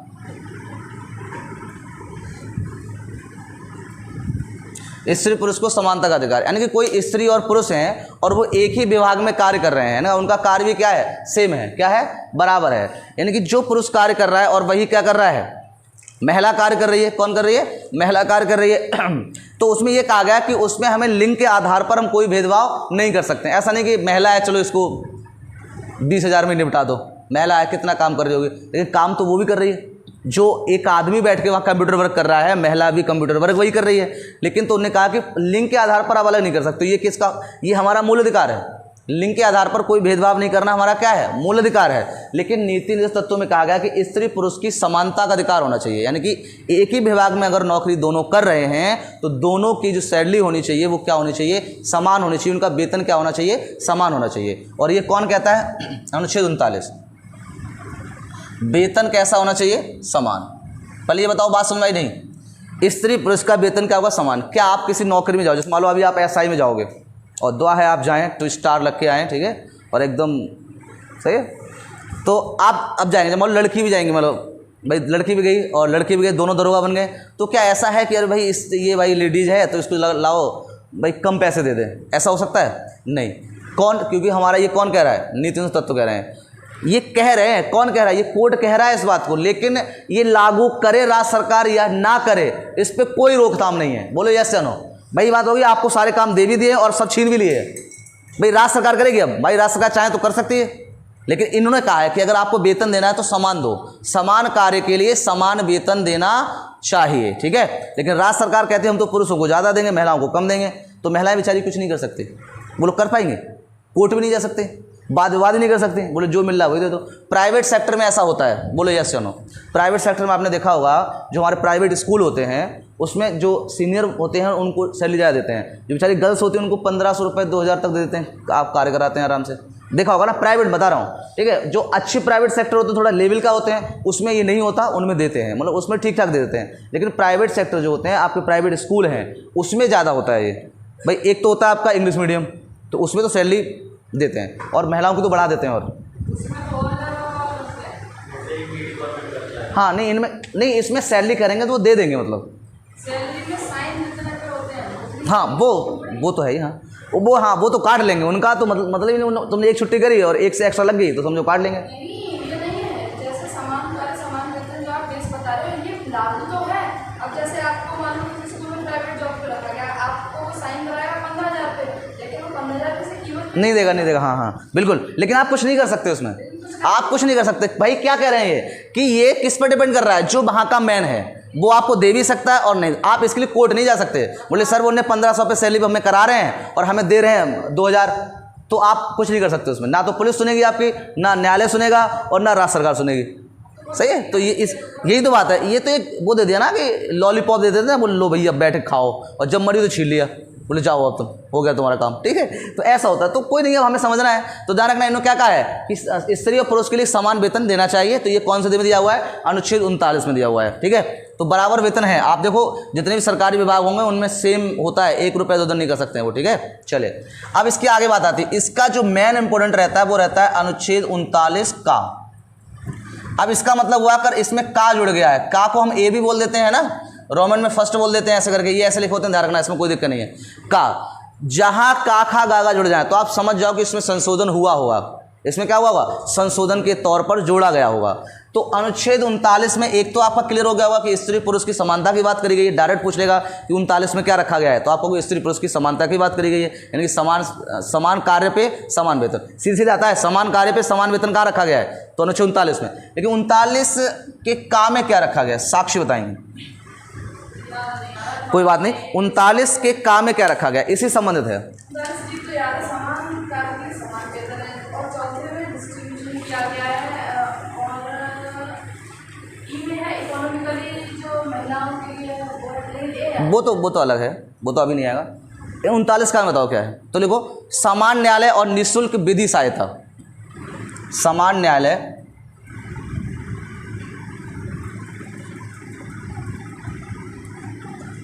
समान न्याय बोल सकते हैं, न्यायालय बोल सकते हैं, समान न्याय और विधि सहायता।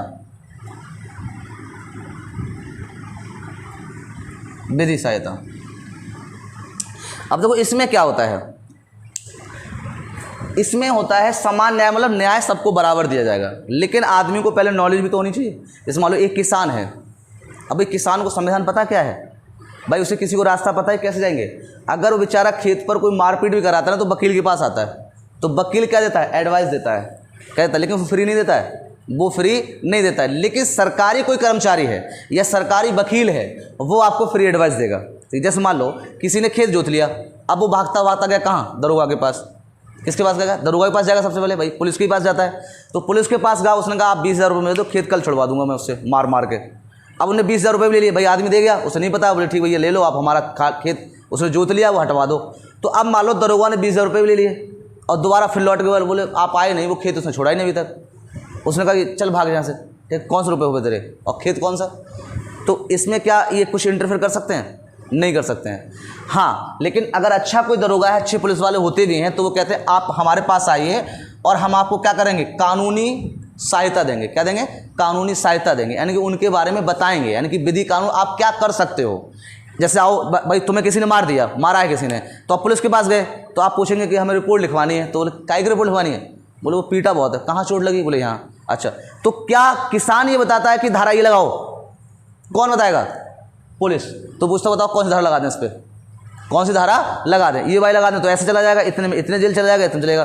तो वो क्या कर रहा है, विधि की सहायता कर रहा है। अब जिन लोगों को नॉलेज नहीं है कानून के बारे में और वो राज्य सरकार के कर्मचारी हैं और उनके पास अगर कोई पहुंच जाता है, तो वो क्या कहते हैं, विधि निःशुल्क सहायता देते हैं। क्या देते हैं, निःशुल्क सहायता। यहाँ पे निःशुल्क सहायता जुड़ेगी, ध्यान रखना, मतलब कोई पैसा नहीं लेंगे, अगर पैसा ले रहे हैं तो वो समझ लो लूट रहे हैं। निःशुल्क सहायता देते हैं। जैसे मान लो आप किसी डीएम के किसी चपरासी के पास पहुंच गए, आपको पता है कि हमें सर ऐसे ऐसे काम कराना है, तो आप सबसे पहले 4th जो होती है उसी के पास जाते हैं, अधिकारी के पास नहीं पहुंचते हैं। तो वो क्या करता है, बोले ठीक है चलो हम साहब से मिलवा देंगे तुम्हें। साहब के पास बोले हाँ क्या करना है, बोले सर ऐसे ऐसे हमें काम कराना है। तो वो एडवाइस करता है कि आप एक एप्लीकेशन लिख के लाओ, एक फॉर्म लेके आओ, उस पर चिपका लेना और यहाँ जाकर इस विभाग में जमा करवा देना, ठीक है। तो ये किस प्रकार की सहायता है, विधि सहायता है, यानी कि उसको कानून रूप से उसे बता दिया गया, ठीक है। जो वकील होते हैं वो सब क्या देते हैं, विधि सहायता देते हैं और उसी का पैसा लेते हैं, बोले यस या नो। लेकिन वो निःशुल्क नहीं होती है, लेकिन ये निःशुल्क जो है वो सरकारी कर्मचारियों से हैं। मान लो हमारे विभाग में कोई अनजान व्यक्ति आ जाए, है ना, और अगर उसे ना कुछ पता हो तो भाई कोई ना कोई तो बताएगा उसको कि ऐसे ऐसे करो और ऐसे ऐसे करके ऐसे आप कर लोगे काम,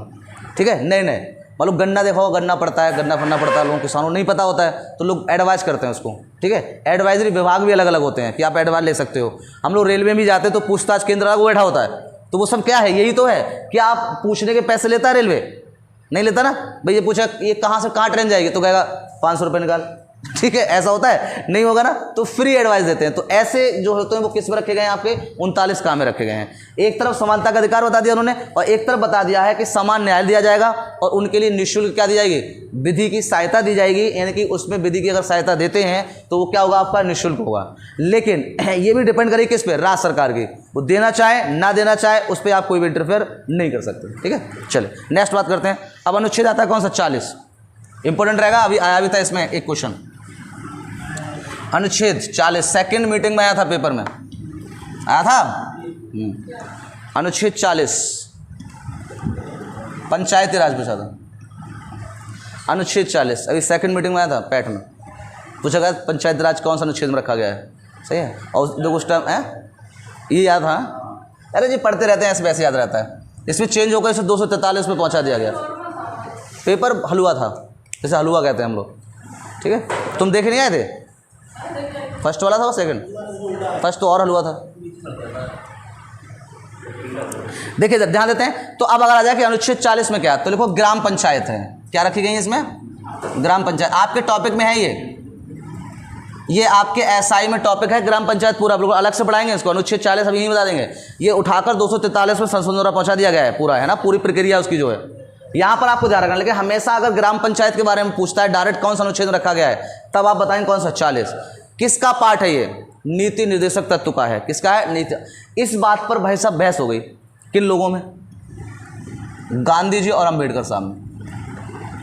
इसमें क्या हुई थी, वाद विवाद हुआ था गांधी जी और अंबेडकर, जब बन रहा था उसी टाइम उन्होंने कहा था ये रहेगा और उन्होंने कहा था नहीं रहेगा। देखिए ये कभी पूछता है कि ग्राम पंचायतों के पक्ष में कौन थे। गांधी जी कह रहे थे कि जो ग्राम पंचायतें हैं वो लागू होंगी, यानी कि बनेंगी, हर ग्रामीण के लिए एक ग्राम पंचायत होनी चाहिए, सही है। लेकिन अंबेडकर साहब कह रहे थे नहीं होनी चाहिए। क्यों, बोले जितना आप पैसा दोगे वो वही खा जाएंगे, तो फिर उनको क्या मिलेगा। तो गांधी जी ने कहा कि अगर मान लो हम 100 रुपये देते हैं, किसके लिए, गांव के लिए, मतलब एक नॉर्मल वे में बता रहे हैं, 100 रुपये देते हैं, मान लो वो 30 रुपये खा भी गया। कौन खा गया, अधिकारी खा गया जिसने लॉन्च करी योजना, 30 रुपये खा ली, 70 रुपये बचे। 70 रुपये मान लो ग्राम पंचायत जो है आपका प्रधान जो है, मान लो वो 20 रुपये खा गया, समझ में आया, खा गया ना, तो कम 50 रुपये तो पहुँच जाएंगे। बोलो यस या नो, नहीं मेरी बात समझो पहले। तो उन्होंने कहा, गांधी ने क्या कहा कि कम से कम उस गांव के लिए 50 रुपए तो पहुंचेंगे। अंबेडकर साहब कह रहे कतई मत रखो। बोले फिर क्या करोगे, बोले कोई अधिकारी रख देंगे। बोले वो सब खा गया तो, मान लो वो अधिकारी ही सब खा गया, कोई अधिकारी हम रख देंगे उस विभाग पर उस गांव में, तो वो मान लो वही खा गया तो 1 रुपये नहीं पहुंचेगा उनके पास। लेकिन यहाँ पर खिलाते पिलाते पहुंच तो जाएंगे 50 रुपये।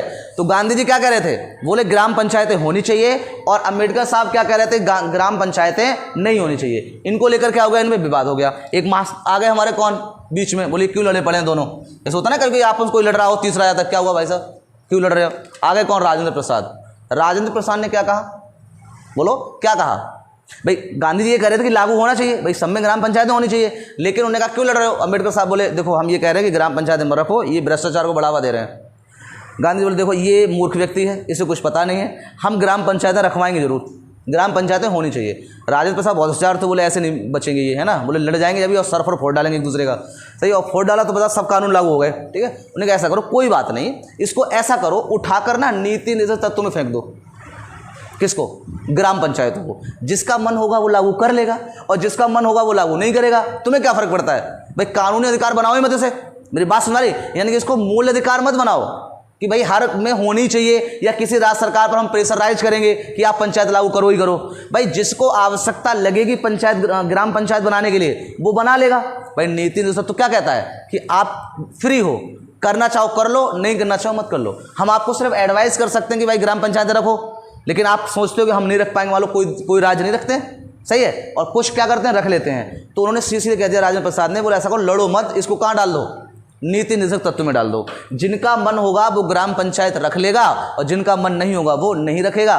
दोनों लोग संतुष्ट हो गए, बोले हमारी भी रह गई तुम्हारी भी रह गई, बात खत्म करो, ठीक है।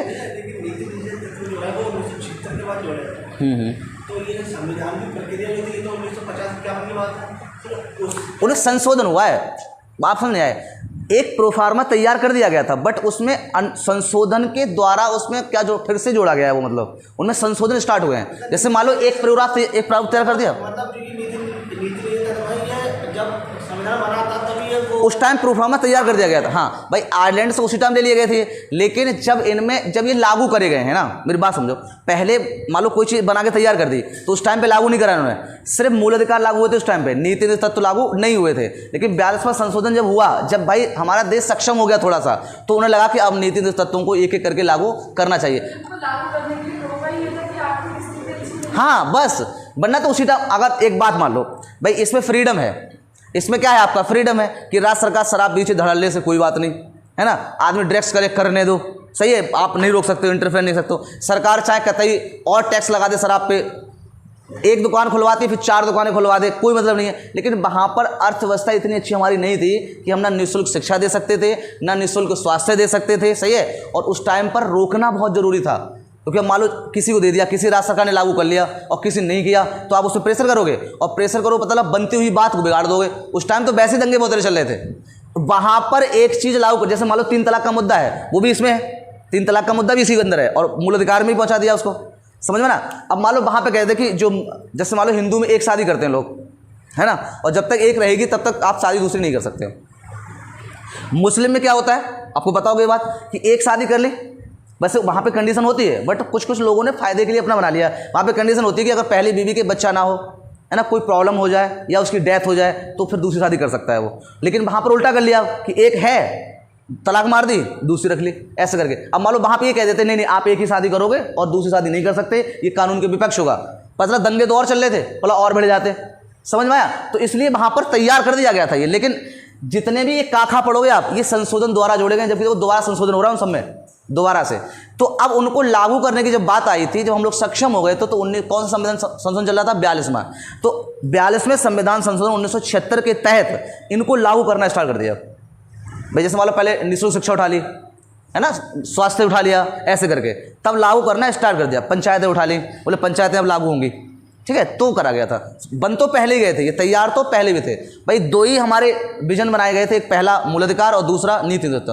बोले पहले वाले लागू कर दो कि इन लोगों को अभी चाहिए, उनकी जरूरत है भाई। मान लो कोई संपत्ति किसी छीन रहा है तो वो कहीं तो जाएगा भाई, बताओ भाई। धर्म के प्रति अगर पूजा पाठ कर रहा है, मान लो उस टाइम पर लोग पीट पाट डालते, बोले तुम पूजा क्यों कर रहे हो, बोले तुम अजान क्यों लगा रहे हो, बोले तुम मंदिर क्यों जा रहे हो, वो आपस में लड़ के परेशान हो जाते हैं। तो इसलिए उसे मूल अधिकार में रख दिया गया, बोले इनका ये मूल अधिकार है, तुम नहीं छीन सकते, और छीनोगे तो हम हाई कोर्ट चले जाएंगे, अगर छीनोगे तो हम हाई कोर्ट चले जाएंगे। बात समझ गई। तो उनका वो जरूरी थी वहाँ पे। लेकिन ये कुछ चीज़ें थी जो लागू करने के लिए बहुत समय चाहिए था।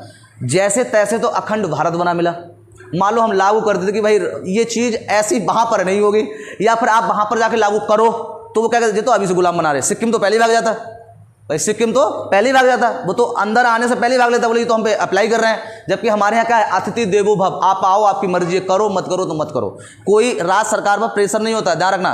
कोई भी कानून अब केंद्र सरकार बना देती है या हमारा संविधान बना देता है, वैसे तो सभी आदर करते हैं संविधान का, तो लागू कर ही लेते हैं। बट अगर नहीं करना चाहें तो कोई इफेक्ट नहीं। क्या जम्मू कश्मीर ने आज तक करा कोई, क्या उस पर कोई प्रेशर आज पड़ा?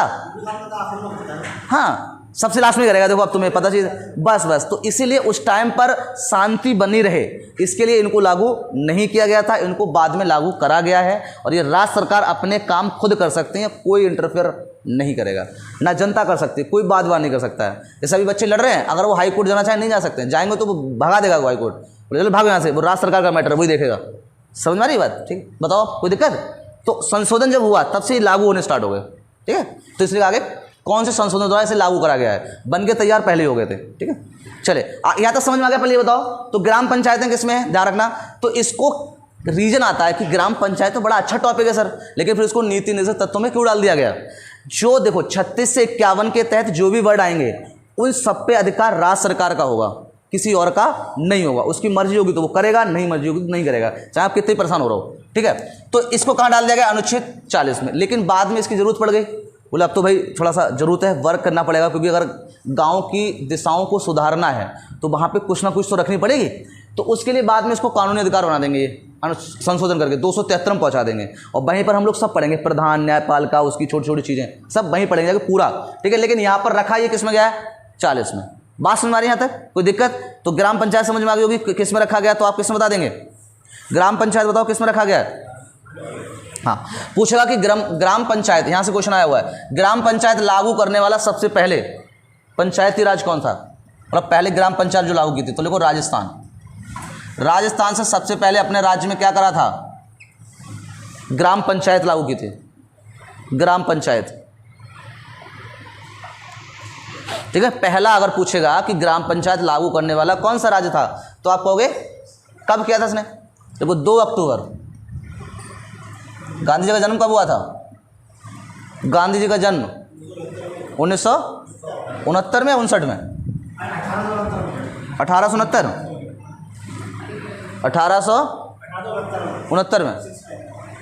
1869 में कंफर्म या 1969 में?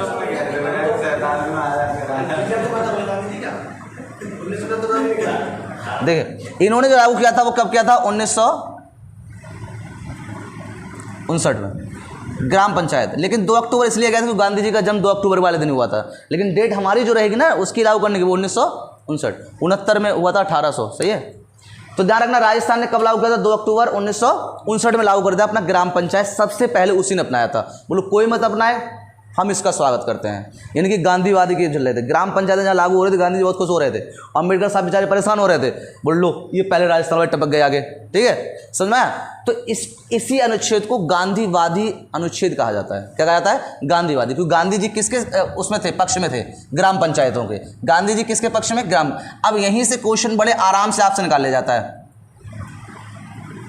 यहीं से निकाल लेता। मतलब सब कुछ आपने पढ़ रखा है, अब उन्हें मार दिया गांधीवादी अनुच्छेद बताओ कौन सा है? गांधीवादी अनुच्छेद कौन सा है? बस गए समझो। जबकि हमें याद नहीं रहता, जबकि हमें पता होता कि गांधी जी ने कौन सा सपोर्ट किया था। तो ऐसे अगर हम लगा सकते हैं, कॉमन सेंस भी लगा लेंगे, लेकिन बाई चांस ना हमें पता होना चाहिए। बस यहीं से निकाल दिया उसने क्वेश्चन और आप रह गए आराम से। बोले सारे पढ़ लिए तुमने, यही छूट गया। आपने ऊट पटा क्वेश्चन रखता अलग से जो आपने नहीं पढ़ो, तो किताबों में बहुत रेयर देते हैं। चलिए, तो गांधीवादी अगर पूछेगा तो कौन सा बताओ अनुच्छेद बताओगे?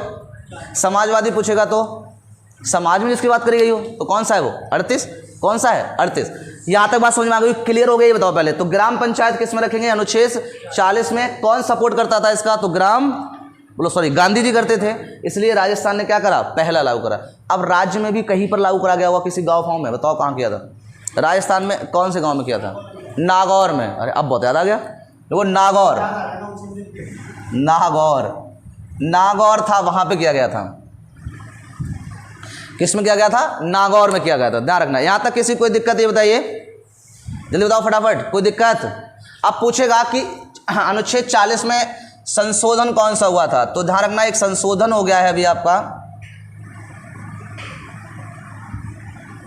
संशोधन हो गया है ना 73। कौन सा हुआ है? 73 में हुआ है ना। और इसको उठाकर इसके लिए कहाँ रख दिया गया है? 243 में। अनुच्छेद कौन से में रख दिया गया है इसको? 243 में। इसको अनुच्छेद 243 हम लोग बाद में पढ़ेंगे, अलग से टॉपिक बिल्कुल ग्राम पंचायत का। तब अभी आपको इतना ध्यान रखना है। तो संशोधन हो गया 43वां, उसके तहत इसको कहाँ रख दिया गया है? ठीक है। तो यहां तक किसी को दिक्कत हो तो बताओ। क्या दिल्ली में कोई ग्राम पंचायत है? कोई ऐसा राज्य है जिसमें ग्राम पंचायत नहीं हो? गोवा है। गुड। कौन सा है? गोवा। गोवा में कोई ग्राम पंचायत नहीं। अभी गोवा वाला भी क्वेश्चन आया था, पता है आपको? सबसे छोटा राज्य पूछा गया था भारत का क्षेत्रफल दृष्टि से। हाँ जी, हाँ। तो अनुच्छेद आपका अगला 40 हो गया। यहाँ तक कोई दिक्कत? 40 तक तो बताइए, समझ में आ गया? चले, हाँ जी, एक बार रिवीजन करो फटाफट जल्दी। 36 राज्य की परिभाषा, 37 जल्दी बोला करो, 37 243 में 73वां संशोधन था, 73 संशोधन। हाँ बताइए, पहला 36 कौन? राज्य की परिभाषा, अपना विभाग बना सकते हैं, अपने कानून बना सकते हैं। 37 में क्या था? न्यायालय परिवर्तनीय होगा लेकिन वाद योग नहीं होगा। 38 में क्या था? लोक कल्याण की भावना, 3 न्याय बताए गए थे उसमें, समाज, आर्थिक और राजनीतिक। 38 के बाद 39 में समान स्त्री और पुरुष के लिए समान कार्य समान वेतन। 39 काम है विधि सहायता प्रदान करना, निःशुल्क विधि सहायता प्रदान करना। ये कौन है? 39 काम में दी हुई है कि फ्री से आप आराम से एडवाइस ले सकते हो किसी भी सरकारी वर्कर से। अगला आता है कौन? 40। तो अनुच्छेद 40 में क्या रखा गया? ग्राम पंचायतें रखेंगी। क्या रखेंगे? ग्राम पंचायतें। पक्ष में कौन थे? गांधी जी थे। कौन थे? सबसे पहले ग्राम पंचायत किस राज्य ने लागू कर लिया था? राजस्थान। राजस्थान में कहाँ? नागौर। कब किया गया था? 2 अक्टूबर 1959 में। कब किया गया? 2 अक्टूबर 1959 में। इसलिए इसी अनुच्छेद को क्या कहते हैं हम लोग? गांधीवादी अनुच्छेद कहते हैं। क्या बोलते हैं? गांधीवादी। बोले यहाँ तक कोई दिक्कत होगी? आगे बढ़ते हैं। अनुच्छेद 41। अगला कौन आएगा? अनुच्छेद 41। अनुच्छेद 41 की बात कर लेते हैं। बताओ अनुच्छेद 41 क्या है, रिवीजन करते रहो आराम से बढ़िया करके, जो चीज़ नहीं है पूछ लो। अभी आपको अगर डाउट हो तो कंफर्म कर लेना, कोई दिक्कत नहीं है। ऐसा नहीं है कि सिर्फ हम पढ़ाई जा रहे हैं उससे कोई मतलब नहीं, हमने अपनी पढ़ाई करो नॉर्मल। अनुच्छेद 41 बताओ, आप बताओ इमरान। अनुच्छेद 41 में क्या बताया था, दोबारा बोलो।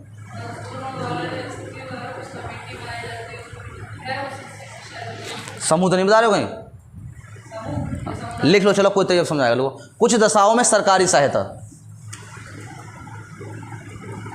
कुछ दशाओं में सरकारी सहायता मतलब कुछ ऐसी कंडीशन होती हैं जिसमें सरकार को क्या करना चाहिए, सहायता करनी चाहिए। क्या करनी चाहिए, सहायता। जैसे पहला आता है बुढ़ापा, कौन आता है, बुढ़ापा। तो अगर बुढ़ापा है, अगर है तो राज्य सरकार को क्या करना चाहिए कि इनके लिए कुछ खर्चा देना चाहिए। क्या देना चाहिए, खर्चा। इसीलिए कि चलाई गई थी कौन, वृद्धा पेंशन। इन्हीं लोगों को क्या चलाई गई थी, वृद्धा पेंशन। लेकिन इस वाले सरकार ने ख़त्म कर दी। क्या इस बार मिल रही है, अभी नहीं मिल रही है। तो ये नीति निर्देशक तत्व के अंतर्गत ये बात है कि बुढ़ापा अगर है लोगों पे तो उनको वृद्धा पेंशन देनी चाहिए, जिसका उनका सही से देख रेख हो सके। मेरी बात समझ आ रही नहीं, बुढ़ापे पे। लेकिन नीति निर्देशक तत्व है तो राज्य सरकार कर भी सकती है और नहीं भी कर सकती, बट उसका ये कर्तव्य है, किसका, राज्य सरकार का। जितने भी बुजुर्ग लोग हैं उनको क्या देना चाहिए, वृद्धा पेंशन देना चाहिए, जिससे आराम से उनका थोड़ा बहुत जीवन कटता रहे। तो ये क्या है, कुछ दशाओं में सहायता है। विकलांग, कौन आएगा, विकलांग। जो विकलांग बच्चे होते हैं या विकलांग लोग हैं उनके लिए भी क्या देनी चाहिए, आर्थिक सहायता देनी चाहिए। और इनको विकलांग पेंशन दी जाती है। क्या दी जाती है, पेंशन। बोलो यस या नो, इनको मिल रही है शायद अभी भी, बोलो यस या नो। ये सरकार देती है, यस या, ये आता है, आ रहा होगा भत्ता उन लोगों का, विकलांग भत्ता आता है, विकलांग पेंशन आती है, ठीक है। और 28,000 से ऊपर ही है कुछ। विकलांग बंद है, नहीं विकलांग बंद नहीं है शायद, आ रही विकलांग तो आ रही होगी, तो पता नहीं, फिलहाल ये तो चल रही थी, ये कंफर्म है। हाँ तो चलिए, ये आप समझ आ रहा है, कुछ दशाओं में तो समझ आ रहा है। अगर विकलांग है कोई तो उसके लिए भी क्या देनी चाहिए ना, पेंशन देनी चाहिए। ये नीति निर्देशक तत्व कहते हैं। बट एक कंडीशन वही लग जाती है कि इनका मन है, राज्य सरकार का क्या मन है, प्रेशर राज्य को नहीं सकता। ऐसा नहीं विकलांग पहुंच जाए हाई कोर्ट, बोले भाई साहब हमें पेंशन नहीं दे रहे हैं ये, तो कोर्ट क्या कह देगा, माफ़ करो भाई साहब, हम तो मूल अधिकारों की रक्षा करते हैं, ये तो राज्य सरकार का मामला है, आप राज्य सरकार से निपटो जाके। इनका वहाँ धरना प्रदर्शन दो है, कोर्ट में आपकी कोई सुनवाई नहीं है, सही है। आगे वो तो फिर कह देगा, बोले जाके करो। अब राज्य सरकार कह देगा हम पे भत्ता ही नहीं है, हम पे बजट ही नहीं है। मान लो अभी आप भर्ती की मांग कर रहे हैं बच्चे लगातार 97,000। अब मान लो कोर्ट में चले जाओ, कोर्ट क्या कह देगा, ये तो कहेगा कि भाई भर्ती निकालो बच्चों के लिए, लेकिन सरकार क्या कह देगी, बजट ही नहीं है। तो अब हाई कोर्ट कुछ नहीं कर सकती, क्योंकि वो नीति निर्देशक तत्व है किसके हाथ में, राज्य सरकार के। बात समझ आ रही है। चलिए यहाँ तक समझ में आ गया। तो पेंशन हो गया, विकलांग हो गया, क्लियर हो गया यहाँ तक। शिक्षा,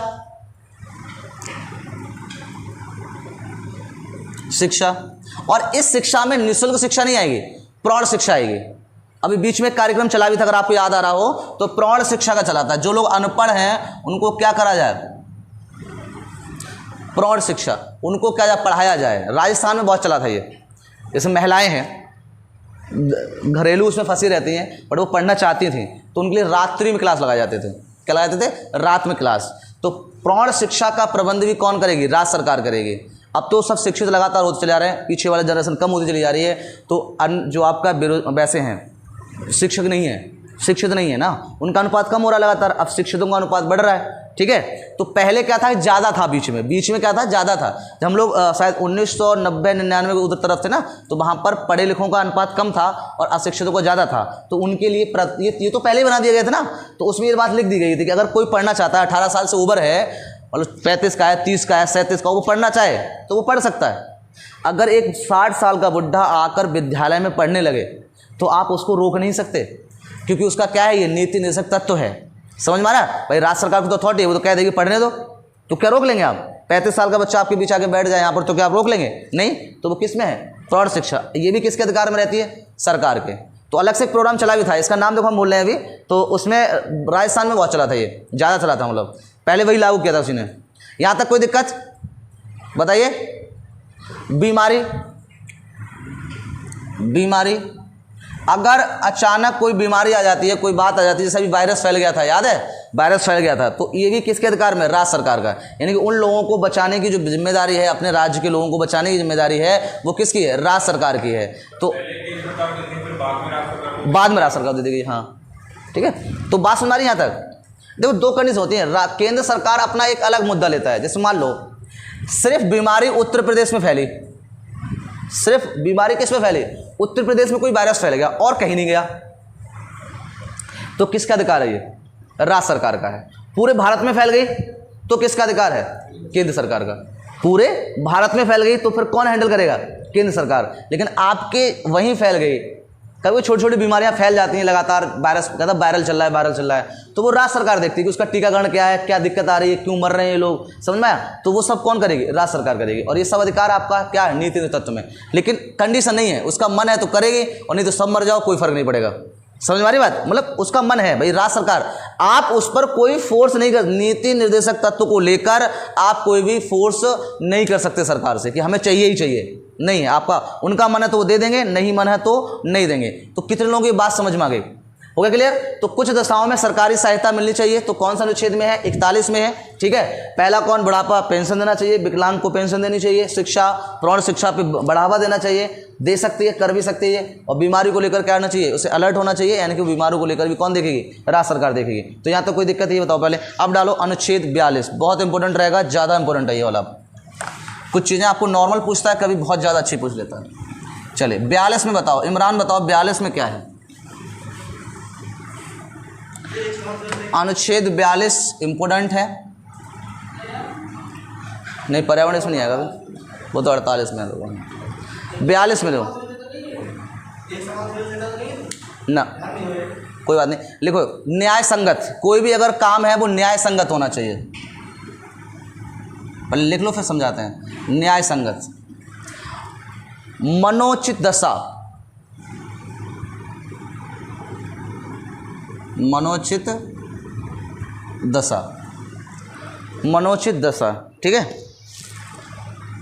और अगला आता है आपका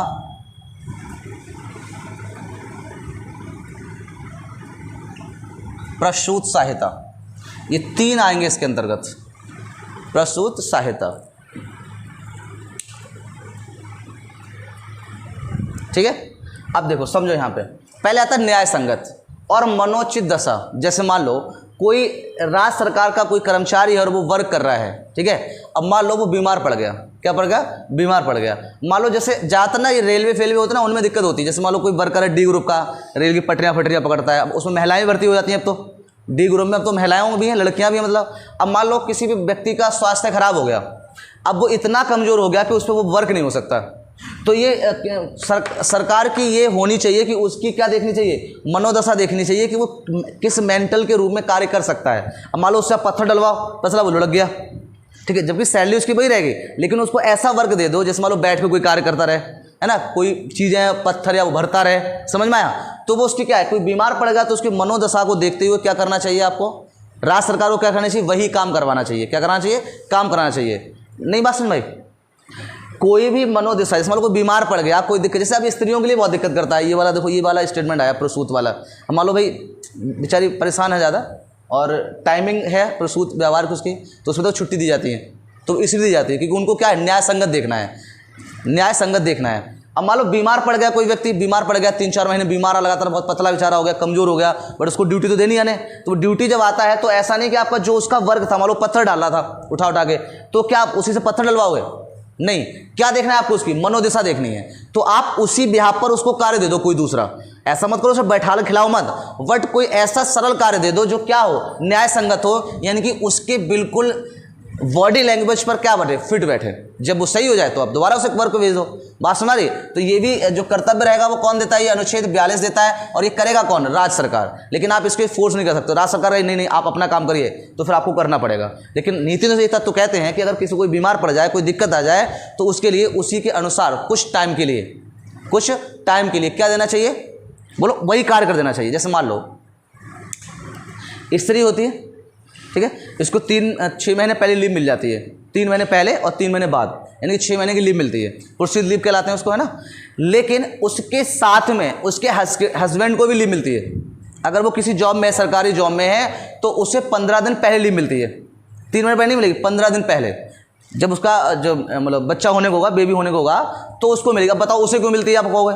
तो उसको क्या देता है? मनोचित दशा देती है। मान लो भाई उसकी बीवी बेचारी भरती है, मतलब हम लोग जैसे चले जाते हैं ना तो अकेले रह रहे होते हैं वहाँ पे, भाई फैमिली हर जगह तो ना साथ में चली जाएगी, भाई हम लोग नॉर्मल घर में हैं तो कोई दिक्कत नहीं, बट उनको तो सरकार को क्या देखना है कि भाई मान लो हस्बैंड वाइफ दोनों हो और दोनों जॉब कर रहे हैं, तो वहाँ पे हस्बैंड तो अकेला है, उसको ले जाना रोज 15 दिन पहले ही स्टार्ट होती है चीज़ कि डॉक्टर के पास ले जा रहे हैं, दिखाने ले जा रहे हैं, दोबारा लौट के आ रहे हैं, भर्ती करा रहे हैं, समझ में आया। और 15 दिन बाद भाई उसको लेके आएंगे हॉस्पिटल से, मिठाई फिठाई खिलाएंगे, सब कुछ बांटते घूमेंगे, समझ में आया। तो 15 दिन उधर गुजार देते हैं, समझ में आया। तो इस सरकार ने क्या करा है, नीति निधि तत्व में संविधानकर्ता बहुत होशियार थे, सब बीवी बच्चे वाले थे वो, ठीक है, इसलिए उनको पता था कि कैसा मेंटल डिस्टर्बेंस होता है, समझ में आ रही बात। तो क्यों करा गया ऐसा? क्योंकि एक तो देखो ये तो बेचारी वैसे परेशान होती है, सही है, लेकिन उसको अब ले जाने आने वाला कौन है?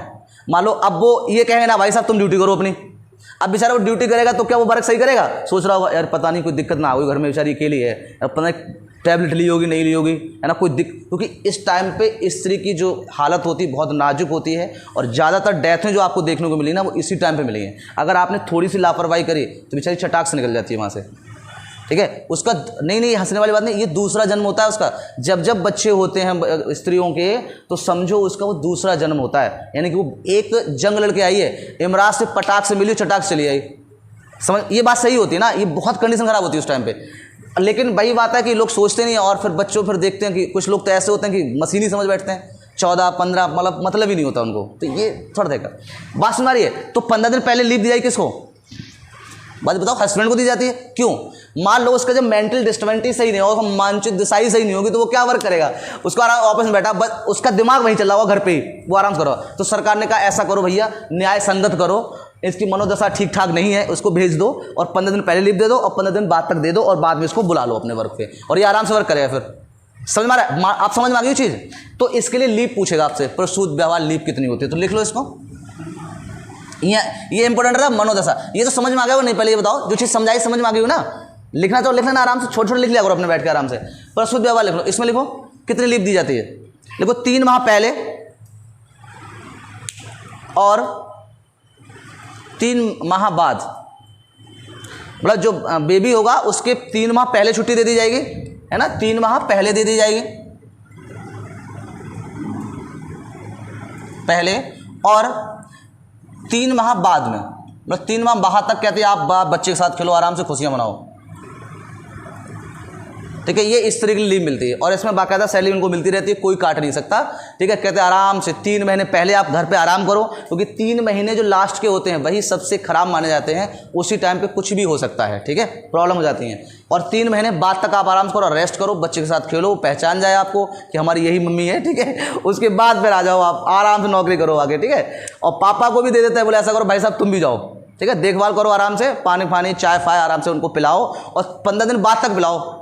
भाई पहले आदमी क्या करता है, लगा रहता है, बेचारा डिस्टर्ब होता है, और जब बेबी आता है उसका 15 दिन मिठाइयाँ खिलाता है, पेल के रिश्तेदारी में जाता है, बोले चलो भाई मंदिरों आते हैं, ऐसे में चला जाता है।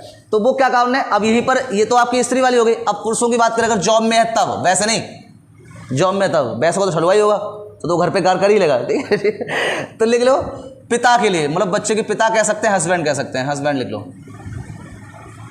स्त्री का सुनो, 15 दिन पहले और 15 दिन बाद छुट्टी दी जाती है, 15 दिन पहले और 15 दिन बाद छुट्टी दी जाती है। लेकिन ये जरूरी नहीं है कि ये सारी सरकारें लागू करें, ये जरूरी नहीं है भाई। नीति निधि तो हमने क्या कहा कि आप प्रेशराइज नहीं कर सकते हो, ये इन्होंने कह दिया, यानी कि संविधानकर्ताओं ने तो बता दिया ये सारी बात, लेकिन कोई सरकार या कोई भी राज्य इसे लागू करे या ना करे वो अलग बात है, ठीक है भाई। हमारे यहाँ है लागू, ये बोलो यस या नो है, लेकिन 15 दिन वाला नहीं है, हस्बैंड को लीव नहीं देते हैं लोग, लेडीज़ वाला है, ये नहीं है, हाँ ना अब लागू हुआ है फिलहाल अभी, सही है, लेकिन पहले नहीं था ये। अब तो ये भी लागू कर दिया गया, अगर हस्बैंड वाइफ एक ही विभाग में है तो उनको ड्यूटी एक को भेजा जाएगा, अब एक जगह, हाँ पहले नहीं था ऐसा, पहले दोनों जाते थे। हस्बैंड वाइफ है, दोनों मान लो टीचिंग में है, तो अगर मान लो एक कहीं बाहर पड़ा हुआ है और एक दूसरी जिले में है, तो वो दोनों खिट्टे हो सकते हैं, मतलब एक ही जगह ट्रांसफर करा लें वो, ठीक। ये सुविधाएं अब कर दी गई हैं, ठीक है। कहीं कहीं पे कतई नहीं है, ये चीज़ खत्म कर दी गई, कहीं कहीं पे बहुत ज़्यादा सुविधाएं दे रखी हैं, ठीक है। जैसे गर्ल्स होती हैं उसमें मेंस्ट्रुएशन साइकिल होती है, ठीक है, तो केरल में वहाँ पर उन लोगों को फोर्स में या पुलिस में किसी में भी 3 दिन की लीव दी जाती है, ठीक है। लेकिन हमारे यहाँ नहीं है, सिर्फ एकमात्र ऐसा ध्यान रखना, लिख लेना यहाँ पे अपना बना के, 3 दिन की लीव दी जाती है सिर्फ केरल में, मेंस्ट्रुएशन साइकिल में, बाकी कहीं नहीं है। केरल में दिया हुआ है, ये केरल में सिर्फ लागू करा गया है अभी, बाकी और किसी में नहीं है। जबकि ये बात लिखी हुई है इसमें नीति तत्व में, है ना, ठीक है, क्योंकि वो काफ़ी दयनीय स्थिति होती है, ध्यान रखना ये। तो ये एक पूछा गया क्वेश्चन, ध्यान रखना, केरल में दिया गया, बाकी कहीं नहीं दिया गया, ठीक है। बोले यहाँ तक समझ में आ गया? तो ये वाला आपको ध्यान रखना है कि न्याय संगत और मनोचित दिशा को देखते हुए किसी भी व्यक्ति से क्या कराना है, कार्य कराना है। बोलो बात समझ में आ गई नहीं, ठीक है। और प्रस्तुत व्यवहार जो रहेगा वो आपको 6 महीने की लीव मिलती है, आप ध्यान रखना, 3 महीने पहले मिलेगी और 3 महीने बाद तक मिलेगी। उसके हस्बैंड अगर है तो उसको 15 दिन पहले मिलेगी और उसको 15 दिन बाद तक मिलेगी आराम से, और ये पूरा कट जाता है। ये किसकी जिम्मेदारी है? राज्य सरकार की है। लागू है लगभग राज्यों में लागू है, ठीक है। कोई ऐसा राज्य नहीं है जिन्होंने नहीं करा हो ये, क्योंकि ये तो बहुत खतरनाक चीज़ है, तो सभी के लिए है, ठीक है, एक को नहीं है। बात समझ में आ गई यहाँ तक? तो अनुच्छेद 42 इसीलिए इंपॉर्टेंट रहेगा, ठीक है, और स्त्रियों के लिए रहता है, और स्त्रियों का रहता है तो मतलब समाज के संबंध में रहता है, तो ये अनुच्छेद भी समाजवादी कहलाता है, ठीक है। अनुच्छेद 42 भी क्या है? समाजवादी है, क्योंकि इसमें स्त्रियों की बात करी, पूरी तरह अधिकार दिया गया है, तो समाज को देखते हुए दिया गया है, ठीक है।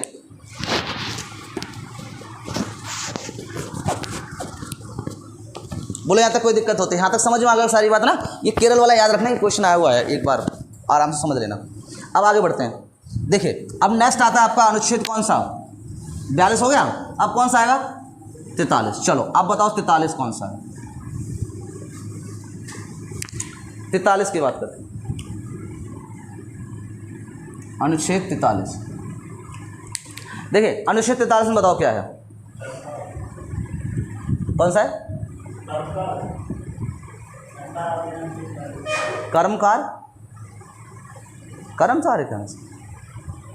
लिखो इसमें, लिखो निर्वाह मजदूरी, आया समझ में? निर्वाह मजदूरी,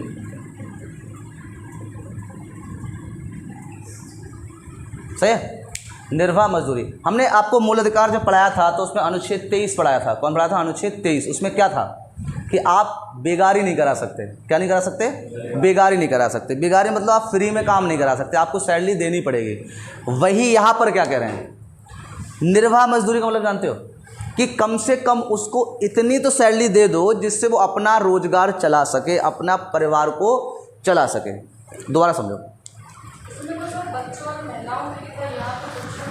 हाँ ये इसमें है, उसमें सारे लोग थे, आते तो इसमें भी सारे लोग हैं भाई। किसी से आप बच्चे से भी काम करा रहे हो, मान लो भाई उसके मान लो पिता नहीं है, कोई नहीं है, बहुत सारे ऐसे देखोगे आपने अनाथ। अब मान लो वो होटल में काम कर रहे हैं, अब आप मान लो देना चाहिए उसको 1000 रुपये, मान लो भाई पूरा ऐसा। तो यहाँ पर यही बात कहेगी, आप ऐसा नहीं कि आप 50 रुपये देकर वो टल्ला देते हो, बोले जब भाग जाओ। समझ में आया? यानी कि आप किसी मान लो आप एक बच्चे से भी वर्क करवा रहे हो, अपने होटलों में करवा रहे हो, तो कम से कम उसको इतनी तो सैलरी दे दो कि उसका जीवन निर्वाह चल जाए, उसका परिवार चल जाए। यही प्राइवेट सेक्टर में कहता है, स्कूल वालों से कहता है, जैसे गर्ल्सों को बुला लेते 1500 रुपये में, बेचारी 1500 में वो क्या करेंगे बताओ आप? 1500 में आजकल कुछ होता है नहीं ना, लेकिन मजबूरी होती है, वो बेचारे कर रहे होते हैं, बोले कुछ 1500 मिल रहे, वही बहुत बड़ी बात है। जो छोटे छोटे प्राइवेट स्कूल होते हैं उन्होंने देखा 15 बेचारी पढ़ा रही होती है छोटे छोटे बच्चों को ना, 1500, 1000, 2000 चल रहा होता है उनका अपना, कोई दिक्कत नहीं। लेकिन उसमें क्या कहा उन्होंने, 43 में क्या कहा गया कि निर्वाह मजदूरी देनी चाहिए। क्या देनी चाहिए? निर्वाह मजदूरी, मतलब इतनी सैलरी दे दो कम से कम उनका अपने परिवार का खर्चा तो चली जाए, है ना। जैसे कि 500 रुपये दे दिया आपने, 500 कुछ होता है आजकल, सब्जी नहीं आती एक साथ की पूरी, एक टाइम की ले आते हो आप भाई, सही बेटा आ जाते, लेकिन थोड़ा परिवार अगर थोड़ा सा बड़ा है तो 500 रुपये में नहीं आएगी। हमारे घर में आ जाती है, ठीक है। अब मेरे बाकी कितने लोग हैं आप लोग बताओ, आप परिवार में बताओ कितने लोग? आप बच्चे अगर सब लगा लो कम से कम 18 बैठेंगे। अरे तो 500 रुपये में 18 लोग, पता है अच्छा क्या खाते हो? लौकी भोगी खाते रहते हो क्या, या कद्दू ला कर रख लेते हो? सब्जी तो सारी चीज़ आएगी भाई, तो 500 रुपये कैसे ले आओगे आप? अब बेटा आलू ला के बोरी ला के डाल लोगे तो वो खा ही लेंगे 1 महीने तक। देख रहे आलू की बोरी ला के डालेगा 500 रुपये में, वो भी 720 रुपये की मिलती है। तुम्हारे में एक मुर्गा ना आता है 500 रुपये में। नहीं मैं जो बता रहा हूँ आप समझिए, अगर आप सही डाइट लोगे ना तो 500 रुपये में आपको वो डाइट नहीं मिल पाएगी। ध्यान रखना, खाने को दाल बना खाते रहो पूरे महीने, 500 में ला के रखे, पानी डाल लो उसमें 2 दाने डालो, पानी उबाल लो, पी लिया, बोलो दाल बना ली हमने आज। सही है, समझ में आ रहा है ये बात? मैं एक बात बता रहा हूँ, आप नॉर्मल लोग, आपने चलो कह दिया, एक जोश में आके कह दिया, लेकिन अगर रियलिटी देखो तो नहीं। आप कितनी बार सब्जी लेके आते हो? पता है पापा को दे देते, बोले ले आओ पापा, 500 रुपये नहीं, आप देखो 100, इसमें कोई टॉपिक वाली छेड़ने वाली बात नहीं, हम एक नॉर्मल बात कर रहे हैं आज की। उसमें अगर सही सुटेबल आप लेके आओगे तो 500 रुपये में बासम सब्जी नहीं आती है। चलाने को तो भाई कुछ भी चला लो भाई, एक आप भी खा रहे हैं, एक जो 1 लाख कमा रहा है वो भी खा रहा है, तो सब्जी तो सभी खा रहे हैं, ठीक है। कपड़ा आप भी पहन रहे हो, आप कह रहे हो हम तो 500 रुपये में पूरे महीने कपड़े पहन लेते हैं, लेकिन एक का 1-1 लाख रुपए का आता है, तो वो तो अपना एक अलग एक स्टेजन है। फैमिली की संख्या भी देखी जाती है ना, सारा संख्या तो उस हिसाब से अपनी संख्या कमा तो वो खर्चा खाते करेगा। तो हम वही कह रहे हैं ना, तो एक सुटेबल जो हो, अगर एक लेवल भी लेंगे तो क्या कहा गया है कि आपका जो निर्वाह मजदूरी है उसको कम से कम उतनी मजदूरी दे दो जो उसके परिवार का क्या चल जाए, खर्च चल जाए। मान लो सैलरी देनी है 10,000 और आप दे रहे हैं कितना 2,000, तो वो कहीं ना कहीं डिस्टर्बेंस है। तो ये कौन सा अनुच्छेद में आपका 43 में है, कौन से है 43 में, लिख लिया करो उसमें, चाहे लिखो वेतन उतना होना चाहिए कि उसका जीवन निर्वाह हो जाए, वेतन उतना होना चाहिए कि उसका जीवन निर्वाह हो जाए।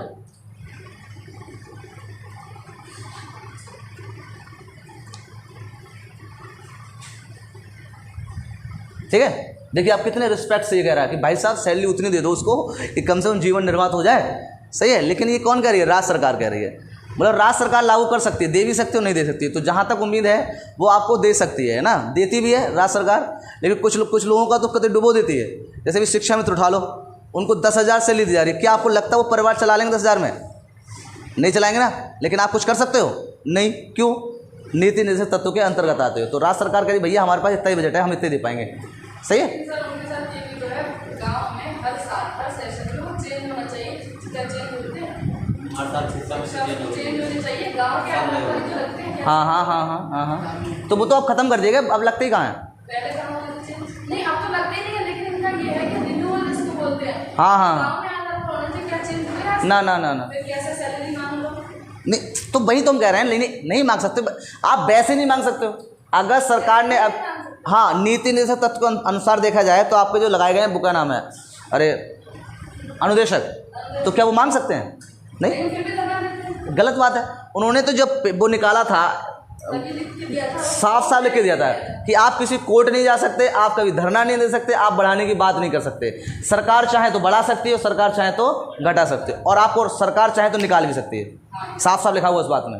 वो बहुत होशियार थे सरकार उस टाइम पे, ठीक है, लेकिन निकालता नहीं, जो लग जाता है वो चलता रहता है। बट फिलहाल तो सबसे पहले ये बात रखना कि निर्वाह मजदूरी की बात करी गई, तो इसमें देखो निर्वाह का मतलब क्या, आपसे कहे तो रहे हम कि यार भाई साहब यार उतनी तो सैलरी दे दो कि किसी का घर चल जाए, तो आप क्या कर रहे हो, उदार बन रहे हो। कौन बन रहे हो? इसमें तो कितनी उदारता दिखाई गई है, संविधान उदारता दिखा रहा है, तभी तो हमारा संविधान कहीं कहीं भी बहुत लचीला है और कहीं कहीं भी बहुत हार्ड है। देखो समझो कितने मन से कह रहा है, किससे कह रहा है? राज्य सरकार से कि भाई साहब जब भी आप किसी को सैलरी दो तो इतनी दे देना कि कम से कम उसका परिवार चल जाए। तो इसको ना, इस अनुच्छेद को उदारवादी अनुच्छेद कहा जाता है।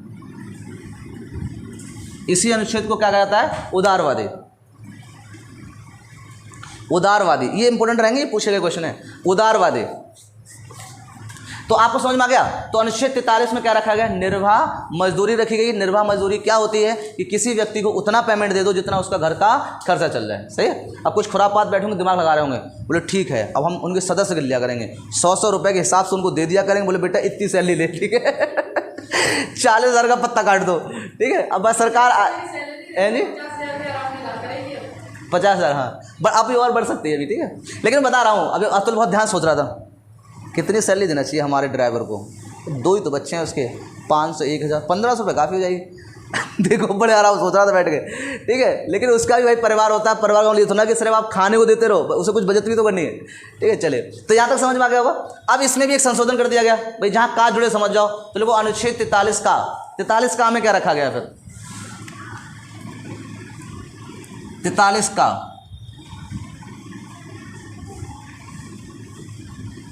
का रखा गया, अनुच्छेद 43 का रखा गया। इसमें लिखो कामगारों की भागीदारी। कोई बात अगर समझ में नहीं आए तो बता देना, कामगारों की भागीदारी। बताओगे साक्षी, कामगारों की भागीदारी का मतलब क्या है यहाँ पे? अब थोड़ा याद आया होगा आपको, देखो याद करो, जल्दी बताओ फटाफट। हाँ, कामगारों की भागीदारी, जैसे मान लो कोई फैक्ट्री में वर्कर हैं, तो उस फैक्ट्री के मालिक को ये सोचना चाहिए, जैसे मान लो उन्हें टाइम बढ़ाया, पहले 10 बजे का था, अब उन्हें कह दिया हम 7 बजे करेंगे, उन्हें अपने आप लिया डिसीजन ले लिया 7 बजे, मजदूरों को पता ही नहीं तो वो क्या आ जाएंगे, नहीं। तो उसमें कहा गया, आपने देखा होगा कि उन लोगों के यूनियन बनते हैं, क्या बनते हैं, यूनियन बनते हैं, बोले जैसे नो। तो यूनियन इसलिए बनते हैं कि अगर कोई चेंज आता है लेबर को लेकर तो वो यूनियन क्या करेगी, उसका विरोध करेगी, क्या करेगी, उसका विरोध करेगी। बात समझ आ रही है। तो यानी कि अगर किसी भी व्यक्ति को अपनी फैक्ट्री में टाइम चेंज करना है तो उसे क्या करना पड़ेगा, उन वर्करों से भी पूछ लेना चाहिए क्या वो 7 बजे आने के लिए सुटेबल हैं। बोलो यस या नो। भाई हमारा कोई भी टाइम मान लो ऑफिस का एक सुटेबल टाइम होता है, नहीं होता है। ऐसा नहीं सरकार कहते 4 बजे आना है तुम्हें सुबह मॉर्निंग में, बुला सकती है, वैसे ऐसा नहीं, अधिकार है उसके पास, बुला सकती है, बट पहले वो वर्करों से क्या लेगी, एडवाइस लेगी। जैसे मैं मान लो हम आपका टाइम चेंज करना चाहें तो क्या मैं कर दूँ 10 बजे, मान लो मैं कह दूं कि 10 बजे। अब मान लो ऐसा जरूरी नहीं कि 10 बजे सब सुटेबल हो, भाई किसी को समस्या भी आ सकती है। तो पहले हम क्या करेंगे, पूछेंगे बच्चों से, बेटा हम आपका टाइम 10 बजे करना चाहते हैं, क्या आप आ जाएंगे। तो कुछ कहेंगे सर हम आ जाएंगे, कुछ कहेंगे सर हमारे पास थोड़ा वर्क है, थोड़ा एडजस्ट कर लो सर, हमें इतने बजे रख लो। तो ये क्या है, कामगारों की भागीदारी, यानी कि जो लोग आपके साथ हैं उनकी एडवाइस लेना भी क्या है, जरूरी है। घर में कोई नया काम जब होता है तो उसमें हर एक बच्चे से भी पूछा जाता है कि बेटा वो काम कराया जाए। अगर समझदार फैमिली है तब, और अकेला होगा, अगर सेठ है पूरा बैठा हुआ, हम ही तो मुखिया करके जो करेंगे वो सब सही करेंगे, ऐसा जरूरी नहीं होता है कि आप बहुत ज़्यादा बड़े हो तो आप डिसीजन हर एक आप ही ले पाओ। कभी कभी छोटा वो बात दे जाएगा आपको जो आप कभी नहीं बोल पाओगे, बात सुनारी नहीं। तो वो क्या है, भागीदारी है। आप मम्मी पापा सिस्टर सबको बैठा जाता है घर पे कि बेटा ऐसा काम है। जैसे मान लो किसी लड़की की शादी की बात चले तो उसकी छोटी बहन भैया बड़ा भैया सबको पता जाता है, पर लड़की को सबसे बाद में पता चलता है कि देखो ये मुंडा है, देखो कहते तो हम क्या करें उस मुंडे का, ठीक है, बात समझ नहीं आ रही। तो एडवाइस, तो ये कामगारों की भागीदारी का मतलब क्या हुआ कि कहीं भी अगर वर्कर कोई वर्क कर रहे हैं तो अगर आपको कोई क्या लाना है, चेंज लेके आना है, कानून में चेंज लेके आना है, तो पहले आप किससे एडवाइस लेंगे, मतलब पूछेंगे किससे, कामगारों से जो काम कर रहे होंगे। तो इसमें लिख लो, जैसे अभी जैसे प्राइवेट सेक्टर है, बहुत अच्छा एग्जाम्पल, अभी जो सरकार है वो प्राइवेट सेक्टरों को चीज़ों को दे रही है, क्या दे रही है, प्राइवेट में। उसने किसी वर्कर से पूछा है, नहीं पूछा है, बोलो पूछा है, नहीं पूछा है। रेलवे को दे रही है, विद्युत विभाग को दे रही है, लेकिन जैसे ही मालूम पड़ेगा ये बिक गया, कौन धरना स्टार्ट कर देंगे, कर्मचारी, क्योंकि आपने सूचित उन्हें नहीं करा, उनसे एडवाइस नहीं ली। यानी कि दिक्कत कहीं ना कहीं होगी। चाहे वो सरकार का अधिकार है वो कर सकती है, लेकिन उसमें ये भी तो कहा गया कि कामगारों की भागीदारी, यानी कि उसमें आप उन लोगों से एडवाइस लो कि आप खुश हैं या नहीं है। भाई रेलवे वाले मान जाएंगे, बताओ कितना सारा बड़ा सेक्टर है सबसे, फिर विद्युत विभाग दूसरे नंबर पर आता है और इन्हें वही पकड़ लिए पहले, समझ मारिए। तो वहाँ पे क्या होगी, प्रॉब्लम होगी। एक अधिकार इनके पास है कि लागू कर सकते हैं, बट दूसरा अधिकार ये भी कहता है कि उन लोगों से आपको एडवाइस भी लेनी चाहिए थी, आपको पूछना चाहिए था, जो उनकी यूनियन होती है उससे पूछना चाहिए था, ठीक है। तो ये क्या आपका कामगारों की भागीदारी है, समझ में आ गई यहाँ तक, कोई दिक्कत बताना है तो यहाँ लिख लो इसको, सुझाव लेना, सुझाव लेना। अब तो हर एक वर्ग के उसमें या कोई फैक्ट्री में कहीं पे भी एक यूनियन होता है। अगर प्राइवेट संहिता में भी और कोई कार्य कर रहा तो उनका अपना खुद का एक यूनियन होता है। तो वो यही चीज़ होती है कि सरकार से वार्तालाप करते हैं। हर एक वर्कर तो नहीं कर सकता, लेकिन एक यूनियन होता है, उसको आप क्या करता है, ये लगातार सुझाव दे सकता है। तो ये अनुच्छेद क्या है, 43 का है। अब डालो अनुच्छेद 43 खा में क्या रखा गया है, अनुच्छेद 43 खा, अनुच्छेद 43 खा, ये इंपॉर्टेंट रहेंगे, सारे ध्यान रखना। एक बार इसको रिवीजन कर लेना, कल थोड़ा रिवीजन करा देंगे तो इसको कर देंगे। कल हम इसके आगे वाला पोर्शन करा देंगे और उसके बाद थोड़ा सा इतिहास पढ़ाएंगे, सही है। फिर कल टाइम टेबल आपको लिखवा दें कि किस टाइम क्या पढ़ाना होता है। संविधान को हमें रखना ही रखना लगातार है। टाइमिंग अभी तो यही है, अभी थोड़ा सा नहीं, फिर देख लो आज इनसे थोड़ा पूछ लें, ये थोड़ा बैक आएंगे तो हम लोग आपको फिर आगे कर देंगे, सही है।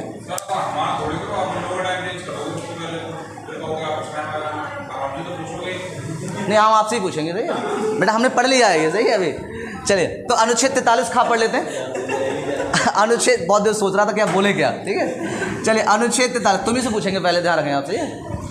हाँ, तो अनुच्छेद 43 खा में क्या रखा गया बताओ, लिखो, सहकारी समिति,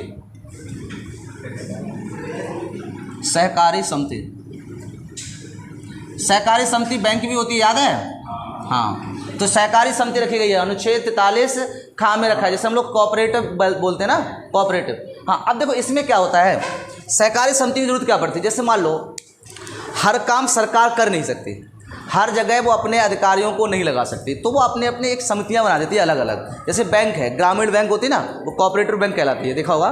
तो वो प्राइवेट सेक्टर में होती है, आधी प्राइवेट होती है और आधी सरकार होती है, सरकारी होती है। सरकार एडवाइस कर रही होती है और वर्क कौन कर रहा होता है? Private sector. जैसे मान लो कोई नहर की खुदाई करवानी है तो क्या आप सरकार का कोई अधिकारी वहाँ जाके बैठेगा? नहीं, वो क्या करते हैं? कोऑपरेटिव कर देते हैं, मतलब ठेके पे दे देते हैं। वो आधा होता है, आदेश कौन देगा? सरकार। और कराएगा कौन? ठेकेदार।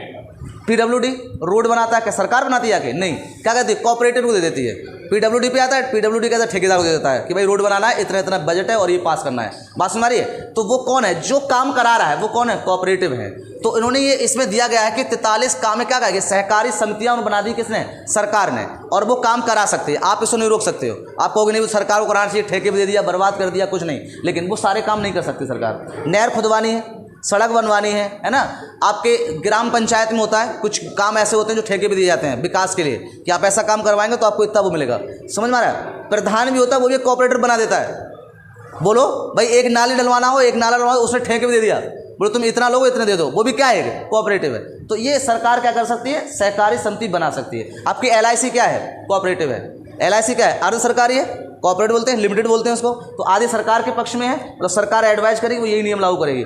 समझ में आ रही है? तो वो क्या कहलाते हैं? आपको कोऑपरेटिव कहलाते हैं। तो इसको नोट कर लिया करो आराम से, या ऐसे सुन के याद कर लोगे। याद समझ में आ रही ना? तो ये क्या है? 43 खामे रखा गया। किस में रखा गया? 43 खामे। और अगला डाल लो आप अनुच्छेद 44, जो लोग कल पढ़ेंगे, बहुत इंपॉर्टेंट रहता है अनुच्छेद 44। ठीक है, ध्यान रखना यहाँ तक। और यहाँ तक आप एक रिवीजन कराएं एक बार, और आपको सारी चीज़ें याद करा देंगे, आप कतई टेंशन ना लें। ठीक है, चलिए हिस्ट्री में कल